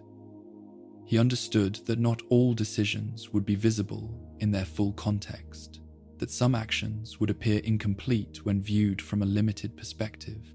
The challenge was to maintain the broader view, to act in a way that considered not only the immediate moment, but what lay beyond it. This approach required a form of patience that extended over time. It involved allowing events to unfold, trusting that the structure in place would guide development, even when that development included uncertainty or difficulty. It was not a passive stance, but an active choice to engage in a way that did not always reveal itself directly. As Harry progressed through his years, the effects of this approach became more defined. His independence grew, shaped by the need to navigate situations without constant direction. His understanding developed through experience, through the process of encountering challenges and responding to them. The absence of direct guidance in certain moments contributed to this development, even as it introduced complexities. Albus remained at a distance, yet never entirely removed. His presence was felt, not always through direct interaction, but through the environment he shaped, the decisions he made, the conditions he allowed to exist. It was a form of influence that did not seek to control every outcome, but to guide the overall direction. And within that guidance, the question of whether this balance was the right one remained, not as something that demanded immediate resolution, but as a consideration that accompanied each decision, each moment where action or inaction shaped what followed. In this way, the distance between Albus and Harry became part of the structure that defined their connection. It was not a lack of care, nor a simple oversight. It was a choice, shaped by understanding, by caution, by the recognition that growth often requires space, even when that space carries its own challenges. In the years that followed Harry's arrival at Hogwarts, events unfolded in ways that often seemed to move beyond ordinary expectation. Each year brought with it moments that required attention, situations that could not be dismissed as simple coincidence. For Albus, these moments were not entirely unexpected. They existed within a broader awareness of what had begun long before Harry entered the castle, shaped by forces that continued to influence the present. During Harry's second year, the opening of the Chamber of Secrets introduced a threat that reached deep into the history of Hogwarts itself. The presence of the chamber had long been considered part of the school's past, something spoken of more as legend than as reality. Yet, when it became clear that the danger was real, that students were being affected in ways that could not be ignored, the situation required careful response. Albus did not approach this event with immediate certainty. The nature of the threat was unclear, its origin hidden, its method difficult to trace. He considered what was known, what could be inferred, and what remained uncertain. The balance between acting quickly and acting with understanding shaped his response. He did not reveal everything he suspected, nor did he attempt to control the situation directly. Instead, he allowed the search for answers to unfold through those involved, trusting that the truth, once uncovered, would lead to resolution. This approach did not prevent the danger from affecting others, nor did it eliminate the uncertainty that surrounded it. It created a space in which discovery could occur, though not without cost. When Harry ultimately played a central role in resolving the situation, it reinforced a pattern that had begun to take shape. Events of significance seemed to intersect with his path, drawing him into situations that extended beyond the ordinary experience of a student. Albus observed this, not as something accidental, but as part of a larger progression. In the years that followed, other events carried similar weight. The return of Sirius Black, believed to be responsible for past actions that had shaped Harry's life, introduced another layer of complexity. The presence of a figure connected to the past, moving within the present, required a different kind of response. Albus understood that the situation was not as it appeared. His knowledge of the past, of the relationships involved, allowed him to see beyond the immediate narrative that had been accepted by others. Yet he did not act to correct that narrative in a direct or immediate way. Instead, he allowed events to unfold, creating conditions in which the truth could emerge through action rather than declaration. This approach required patience, and it introduced uncertainty. Those directly involved did not possess the full context, and their decisions were shaped by what they could see and understand in the moment. Albus's role remained one of guidance at a distance, influencing the direction without fully revealing the structure behind it. There is a particular tension in choosing not to intervene directly when intervention might seem possible. It reflects a belief that certain outcomes require a process, that understanding gained through experience carries a different value than understanding given through explanation. Yet it also raises questions about the cost of that process, about what is risked in allowing events to unfold. Throughout these moments, Albus maintained his position, observing, guiding in limited ways, allowing others to act within the framework he had helped to shape. He did not remove himself entirely, nor did he take control in a way that would determine every outcome. His involvement existed between these two extremes, shaped by the principles he had come to follow. This pattern became more evident as time continued. Each significant event was approached with a similar balance, a combination of awareness and restraint. The threats that emerged were addressed, though not always through direct action from Albus himself. Instead, resolution often came through the actions of others, guided indirectly by the structure in place. For Harry, this created an experience that was both shaped and uncertain. He found himself at the center of events without always understanding why, navigating situations that required decisions without full knowledge of their context. The absence of direct explanation from Albus contributed to this uncertainty, even as it allowed for independent action. From Albus's perspective, this was not a failure of guidance, but an intentional aspect of it. He recognized that the development required for what lay ahead could not be fully directed. It had to emerge through experience, through the process of facing challenges and responding to them. Yet the question of whether this approach was always justified remained present. Each event carried its own risks, its own consequences, and the decision to allow those risks to unfold without full intervention could not be separated from their outcomes. As these years passed, the pattern became established.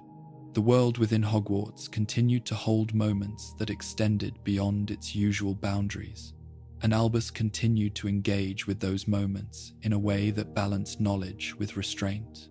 And within that balance, the relationship between what was known and what was revealed remained central, not only in how Albus acted, but in how those around him experienced the events that shaped their understanding of the world. This relationship did not resolve itself into clarity. Instead, it remained complex, shaped by the choices that had been made and the paths that had been followed. A reflection of the approach that defined Albus's role, one that guided without fully directing, that allowed for discovery even when that discovery carried uncertainty. There are moments when what has been expected, even quietly, becomes visible in a way that cannot be set aside. The return of Voldemort did not arrive with uncertainty once it had taken place. It became clear through action, through the events that unfolded at the end of Harry's 4th year, through the transformation of what had once been rumor into reality. For Albus, this was not a revelation without preparation. The possibility had existed for some time, shaped by his understanding of Tom Riddle's past, by the patterns that had not fully resolved, by the sense that what had been left unfinished might one day return. Yet knowing that something may happen does not lessen the weight of its arrival. It only changes how that arrival is understood. When the truth became evident, the nature of the situation shifted immediately.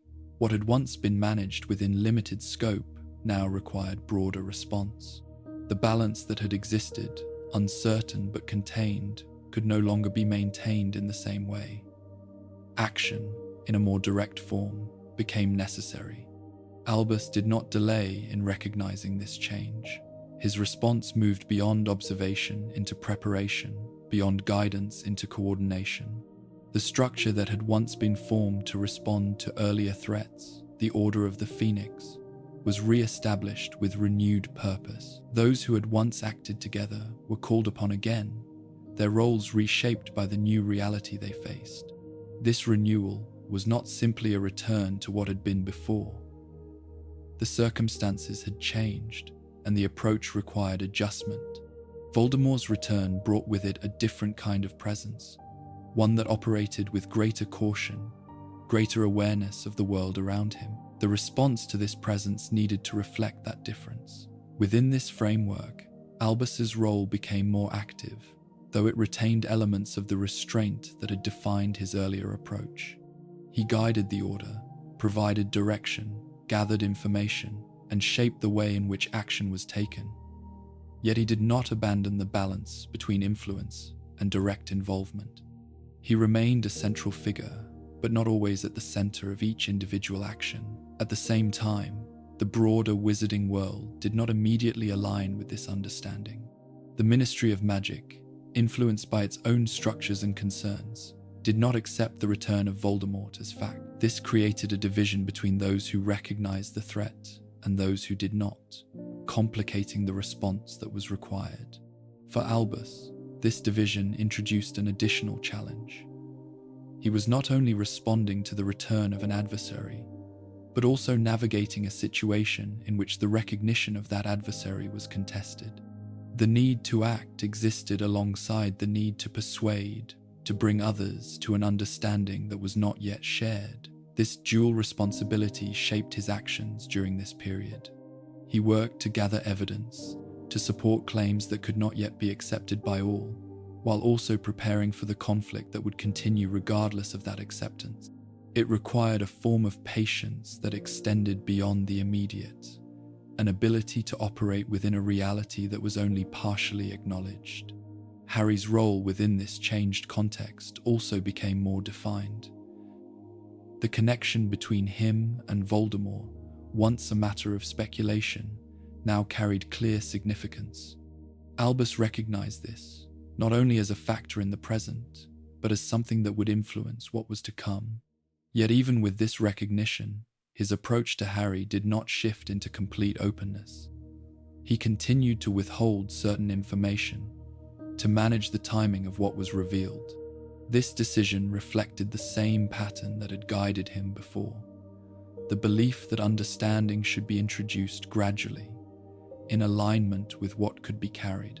There is a question within this approach, one that becomes more pronounced as the situation intensifies, whether the withholding of information serves protection, or whether it introduces limitations that might affect the ability to respond. For Albus, the answer remained connected to his understanding of development, of the need to prepare not only through knowledge, but through experience.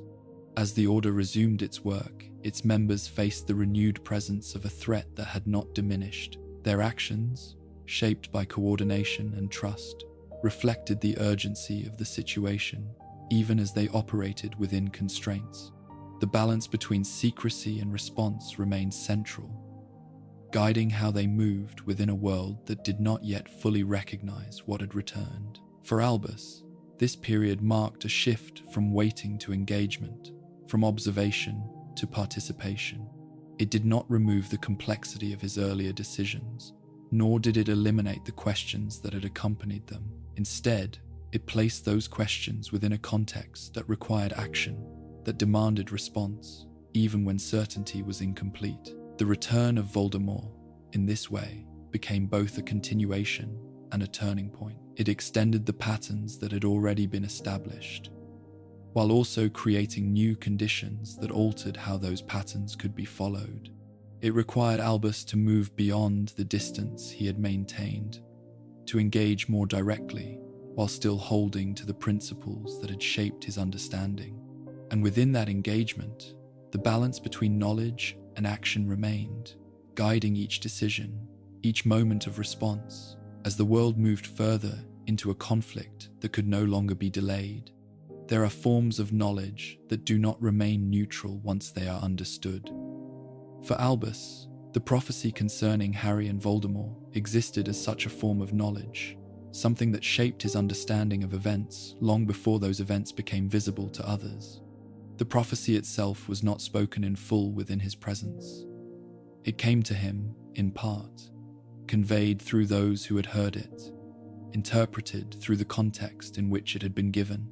Yet even in its incomplete form, its meaning was clear enough to guide his thinking. It described a connection, a path that would bring two individuals into direct opposition, not by choice alone, but by the nature of what they represented. From the moment he understood this, Albus recognized that the prophecy did not simply describe the future. It influenced it. The act of hearing it, of acting upon it, became part of the process that would bring its meaning into reality. This understanding introduced a complexity that could not be easily resolved. There is a difference between knowing what might happen and knowing what must be prepared for. For Albus, the prophecy did not remove uncertainty, but it framed it. It suggested a direction, a convergence that could not be ignored, even if the exact form it would take remained undefined. In considering how to respond to this knowledge, he faced a decision that would shape much of what followed. Whether to reveal the prophecy in its entirety, to share its implications with Harry, or to withhold it until a later time. Each option carried consequences, not only for understanding, but for how events might unfold. He chose to withhold it. This decision was not made without awareness of its impact. He understood that by keeping this knowledge from Harry, he was shaping how Harry would perceive the world, how he would interpret his own role within it. The absence of this information would create a space in which questions could arise without immediate answers, where actions would be taken without full context. The reasoning behind this choice was tied to his understanding of readiness. He believed that the knowledge contained within the prophecy carried a weight that could not be easily borne, particularly at a young age. To introduce it too early might alter the way Harry approached his own development, shifting focus from growth to expectation. At the same time, this withholding created its own form of burden. Harry, unaware of the full context of his connection to Voldemort, experienced events as they came, responding to them without the framework that might have explained their significance. This absence of explanation did not prevent him from acting, but it shaped how he understood those actions. Albus observed this process, aware of the gap between what was known and what was shared. He did not see this gap as a failure, but as a necessary condition within the path he believed was required. Yet the question of whether this necessity justified the outcome remained present. As time moved forward, the effects of this decision became more apparent. Harry's experiences grew more complex, his connection to Voldemort more direct. The absence of full understanding led to moments of confusion, of frustration, of questioning. These moments reflected not only the challenges he faced, but the limitations of the information he had been given. For Albus, this progression did not alter the fundamental reasoning behind his choice, but it did introduce a deeper awareness of its consequences. He recognized that withholding information did not remove difficulty, but transformed it, shaping how it was encountered rather than whether it existed. There were moments when the question of whether to reveal more became more pressing. As Harry matured, as his experiences expanded, the possibility that he could understand, that he could carry the knowledge contained within the prophecy, grew stronger. Yet even then, the timing of such revelation remained uncertain. When the truth was eventually shared, it did not arrive as a simple explanation. It came with context, with the acknowledgement of what had been withheld, with the recognition that the absence of this knowledge had been part of a deliberate choice. This revelation did not erase the past, nor did it resolve the questions that had arisen from it. Instead, it introduced a different kind of understanding, one that combined knowledge with reflection. Harry, now aware of the prophecy, could see the path he had walked in a new way, recognizing the connections that had previously remained hidden. Yet this understanding also carried its own weight, altering how he viewed his role, how he approached what lay ahead. For Albus, the act of revealing the prophecy marked a shift, not in the existence of the knowledge, but in how it was shared. It represented a movement from protection through withholding to preparation through understanding. It acknowledged that the time for distance had passed, and that what remained required clarity. Yet even in this shift, the question of whether the earlier choice had been the right one did not disappear.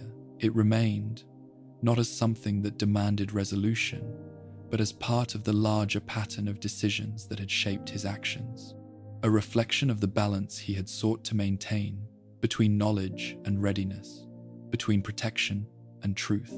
In this way, the prophecy became more than a statement of what might occur. It became part of the framework through which events were understood, influencing not only what happened, but how it was approached. It shaped decisions, guided actions, and introduced questions that extended beyond its original form. And within those questions, the nature of choice itself remained central. Whether knowledge should be given or withheld, whether understanding should be immediate or gradual, whether the future is shaped by what is known or by how it is revealed. Questions that do not resolve easily, but continue to influence the path that is taken. As the conflict continued to deepen, Albus's understanding of Voldemort began to take on a more defined shape. What had once appeared as a pattern of actions, as a series of events connected by intention, gradually revealed a structure beneath it. This structure was not immediately visible, nor was it easily explained.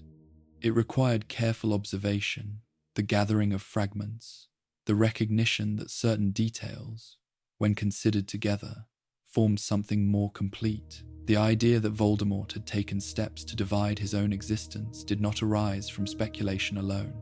It emerged from inconsistencies, from the way he had endured beyond what seemed possible, from the nature of his return. These elements suggested that his survival was not accidental, but the result of deliberate action.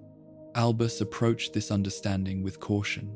The concept itself was not widely explored, and what information existed was limited, often incomplete. It required interpretation, the ability to connect what was known with what might be inferred. Through this process, the possibility of Horcruxes became central to his thinking. A Horcrux, in its simplest form, represented a fragment of the self, separated and preserved through means that carried significant consequence. The act of creating one was not merely a use of magic, but a transformation, an alteration of what it meant to exist. It required intention, sacrifice, and a willingness to accept the cost of that division. For Albus, the realization that Voldemort had created not just one, but multiple such fragments, altered how the conflict was understood. It suggested that defeat could not be achieved through direct confrontation alone, that the structure sustaining Voldemort extended beyond his physical presence, requiring a different approach. This understanding introduced a new kind of challenge. It was no longer enough to oppose Voldemort's actions. The focus had to shift toward identifying and addressing the elements that allowed him to continue. This required a process of discovery, of tracing the past, of identifying objects that might hold what had been separated. In approaching this, Albus did not act alone. He recognized that the task required more than his own knowledge, that it would extend beyond what he could accomplish directly. Harry's role within this process became increasingly significant, not only because of his connection to Voldemort, but because of the path that had been shaped by earlier decisions. The decision to involve Harry in this process was not made without consideration. It reflected an understanding that what lay ahead would require participation, that the knowledge of Horcruxes could not remain confined to one individual. Yet it also carried an implicit acceptance of what that involvement might demand.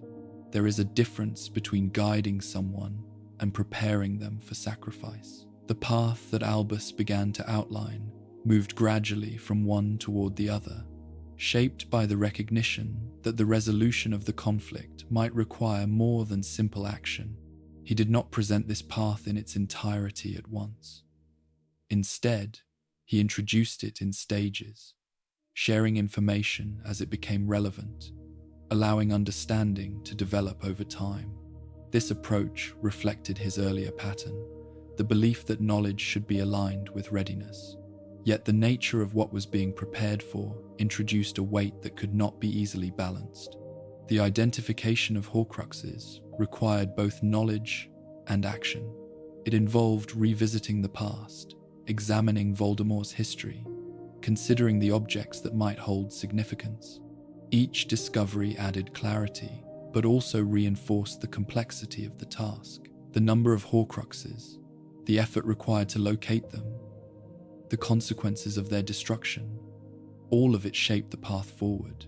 For Albus, this process was not only about defeating Voldemort, it was also about understanding him, about recognizing the choices that had led to this form of existence. In this understanding, there was a reflection of earlier knowledge, of the student he had once observed, of the patterns that had begun long before. At the same time, there was an awareness that the solution to this conflict would not come without cost. The nature of Horcruxes ensured that their destruction would involve risk, that each step toward resolution would carry consequence. This was not a path that could be followed without acceptance of what it might require. In involving Harry, Albus placed him at the center of this process, not only as a participant, but as a key element within it. This decision reflected both necessity and choice, shaped by the understanding that Harry's connection to Voldemort made him uniquely positioned, yet also exposed him to the full weight of what lay ahead. The question of whether this was fair, whether it aligned with the principles of protection that had guided earlier decisions, remained present. It did not find immediate resolution, nor was it easily answered. It existed alongside the necessity of the situation, reflecting the tension between what was required and what might be desired.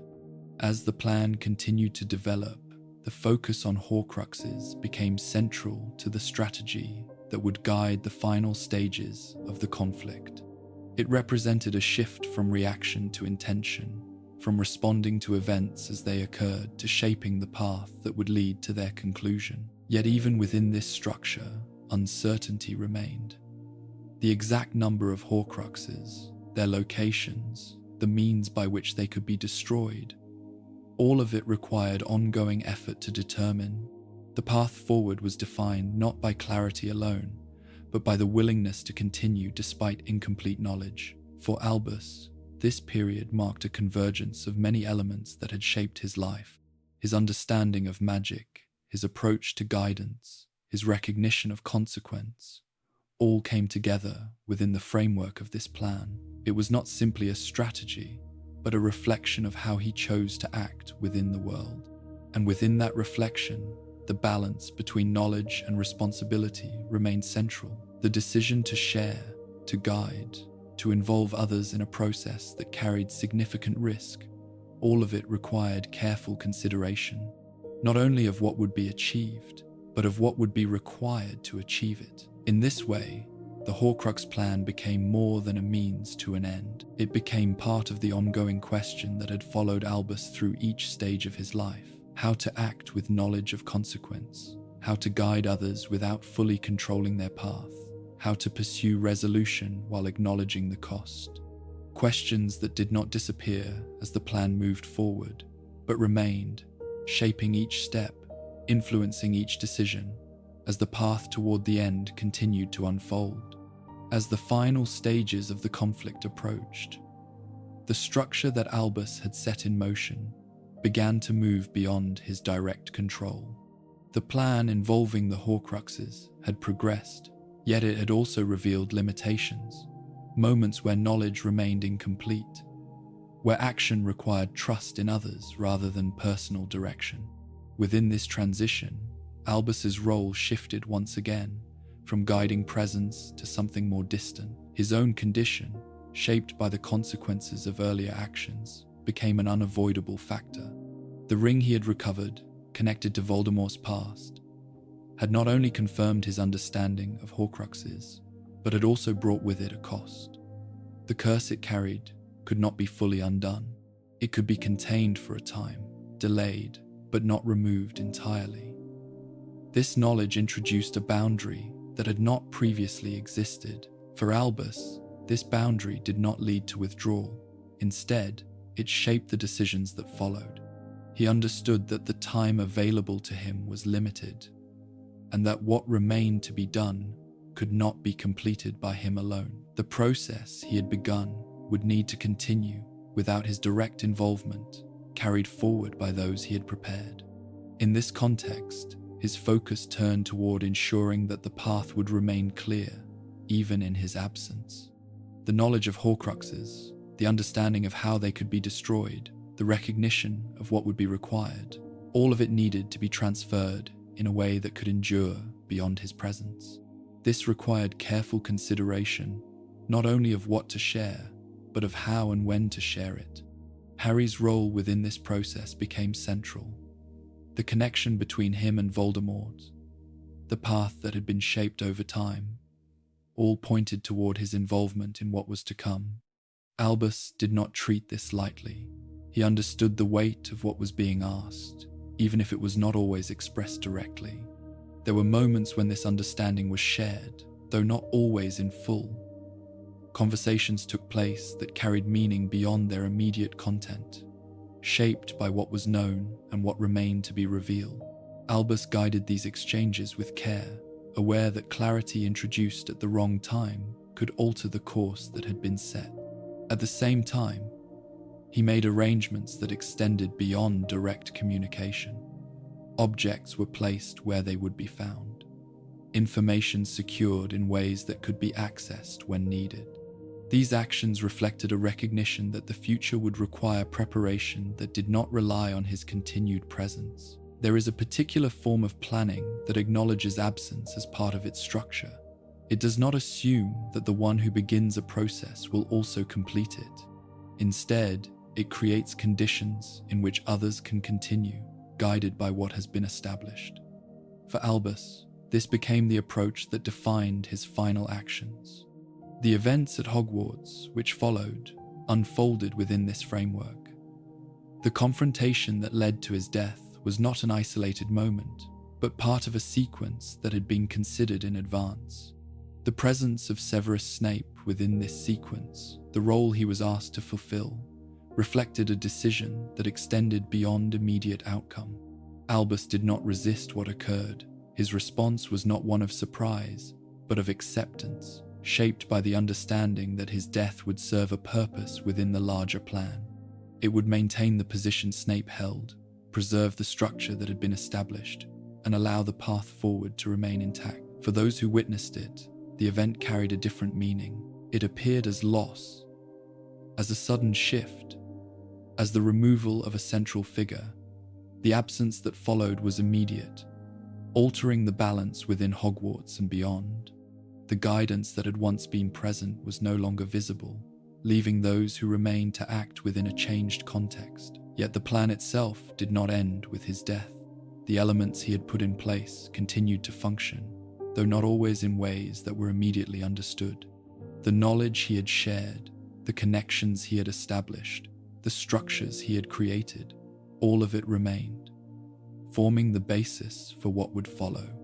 Harry, now without direct guidance, moved forward within this framework.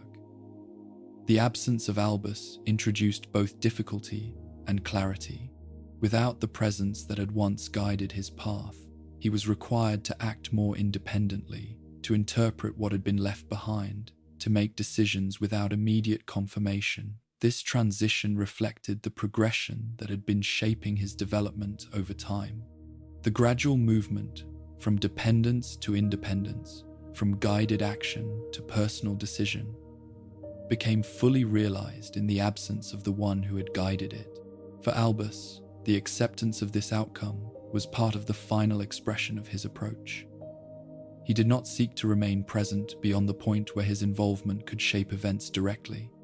Instead, he allowed the process to continue without him, trusting that what had been established would be sufficient. The question of whether this trust was justified, whether the balance he had chosen between guidance and distance had been correct, remained open. It could not be answered fully within his lifetime, nor could it be resolved through a single outcome. It existed as part of the larger pattern of his decisions, reflecting the complexity of the path he had followed. In this way, his death did not represent an end in isolation, but a transition within a process that had been unfolding over many years. It marked the point at which the responsibility he had carried shifted to others, where the direction he had influenced would continue without his direct presence. And within that continuation, The questions that had guided him remained, not as something to be resolved, but as part of the structure through which the final stages of the conflict would be understood. In the end, the life of Albus Dumbledore does not settle into a single conclusion. It remains layered, shaped by choices that extend across time, by decisions that cannot be separated from their consequences. What can be seen clearly are the patterns that emerge, the way his actions reflect a consistent effort to balance knowledge with restraint, influence with distance, intention with uncertainty. From his earliest years, there was an awareness of responsibility, a recognition that ability carried with it expectation. This awareness did not remain fixed. It changed as he encountered the limits of what knowledge alone could provide, as he experienced the effects of ambition, as he faced moments where understanding did not prevent loss. The connection with Grindelwald stands as one of the clearest expressions of this development. It reveals both the potential for alignment between minds and the risks that come with shared vision. It shows how easily ideas can move from thought into intention, and how intention, once acted upon, can lead to outcomes that cannot be reversed. The death of Ariana becomes central within this pattern, not only as an event, but as a point of reflection that continues to influence what follows. It introduces a form of uncertainty that does not resolve, a question of responsibility that remains present, shaping how he approaches power, how he chooses to act, and when he chooses not to act. His later decisions reflect this influence. The refusal to take on the position of minister, the choice to guide from within Hogwarts rather than from a central place of authority, all suggest a movement away from direct control. It is not a rejection of responsibility, but a redefinition of it, one that places emphasis on influence without domination. Yet this approach does not remove complexity. The distance he maintains, whether with Harry or with others, creates both opportunity and limitation. It allows for growth, for independent action, for the development of understanding through experience. At the same time, it introduces uncertainty, moments where clarity is absent, where guidance might have altered the course of events. The handling of the prophecy illustrates this balance clearly. The decision to withhold knowledge, to delay understanding, reflects a belief in readiness, in the idea that information must be aligned with the ability to carry it. Yet it also raises the question of whether that delay creates challenges that could have been avoided, whether protection through silence carries its own form of risk. Similarly, the plan surrounding the Horcruxes demonstrates both foresight and consequence. It shows an understanding of what is required to bring an end to a conflict, while also placing others within that process in ways that demand significant cost. The decision to involve Harry, to guide him toward a path that includes sacrifice, reflects the tension between necessity and choice. In the final stages of his life, this tension does not disappear. It becomes part of the decisions he makes regarding his own death, the acceptance of an outcome that serves a purpose beyond his continued presence. It reflects a willingness to step aside, to allow others to continue what he has begun, even when that continuation carries uncertainty. There is no single way to interpret these choices. They can be seen as acts of wisdom, shaped by experience, guided by an understanding of consequence. They can also be viewed as instances of distance, where the withholding of information or the avoidance of direct control introduces challenges for those who follow. Both perspectives exist within the same actions. They are not separate, but intertwined, reflecting the complexity of the individual who made them. Albus does not fit into a simple category of right or wrong, of guidance or manipulation. He exists within the space between, where intention and outcome do not always align perfectly. What remains, ultimately, is the recognition that his life is defined not by a single decision, but by the accumulation of many. Each choice builds upon the last, shaped by what has been learned, influenced by what has been experienced. The pattern that emerges is one of continual adjustment, of movement between action and restraint, of an ongoing effort to understand the balance between them. In this way, the question of whether Albus Dumbledore should be questioned does not lead to a final answer. It leads instead to a deeper consideration of how power is used, how responsibility is understood, how guidance is given. It invites reflection on the nature of choice, on the ways in which decisions shape not only outcomes, but the paths that lead to them. And within that reflection, his legacy continues, not as a fixed conclusion, but as an ongoing presence, something to be examined, considered, and understood in the context of the world he helped to shape. And so the story does not close with certainty, but with a quieter kind of continuation. The life that has been followed does not resolve into a single meaning, nor does it settle into a clear judgment. Instead, it remains open, shaped by the choices that were made, and by the questions that followed them. Albus Dumbledore moved through his life with awareness, with intention, and with hesitation. Each decision carried weight, not only in what it achieved, but in what it left behind. Some paths were chosen directly, others allowed to unfold at a distance. And within both, there existed a balance that was never entirely stable. To consider his life is not to reach a conclusion, but to remain within that balance, to notice how knowledge can guide and how it can limit, how protection can offer safety and how it can create absence, how influence can shape outcomes, even when it is not fully seen. These are not answers, but patterns, and like all patterns, they continue, extending beyond a single life, into the choices that follow, into the quiet spaces where decisions are made. And in that quiet, the story remains, not finished, but simply at rest, waiting to be understood again, in another moment, from another perspective.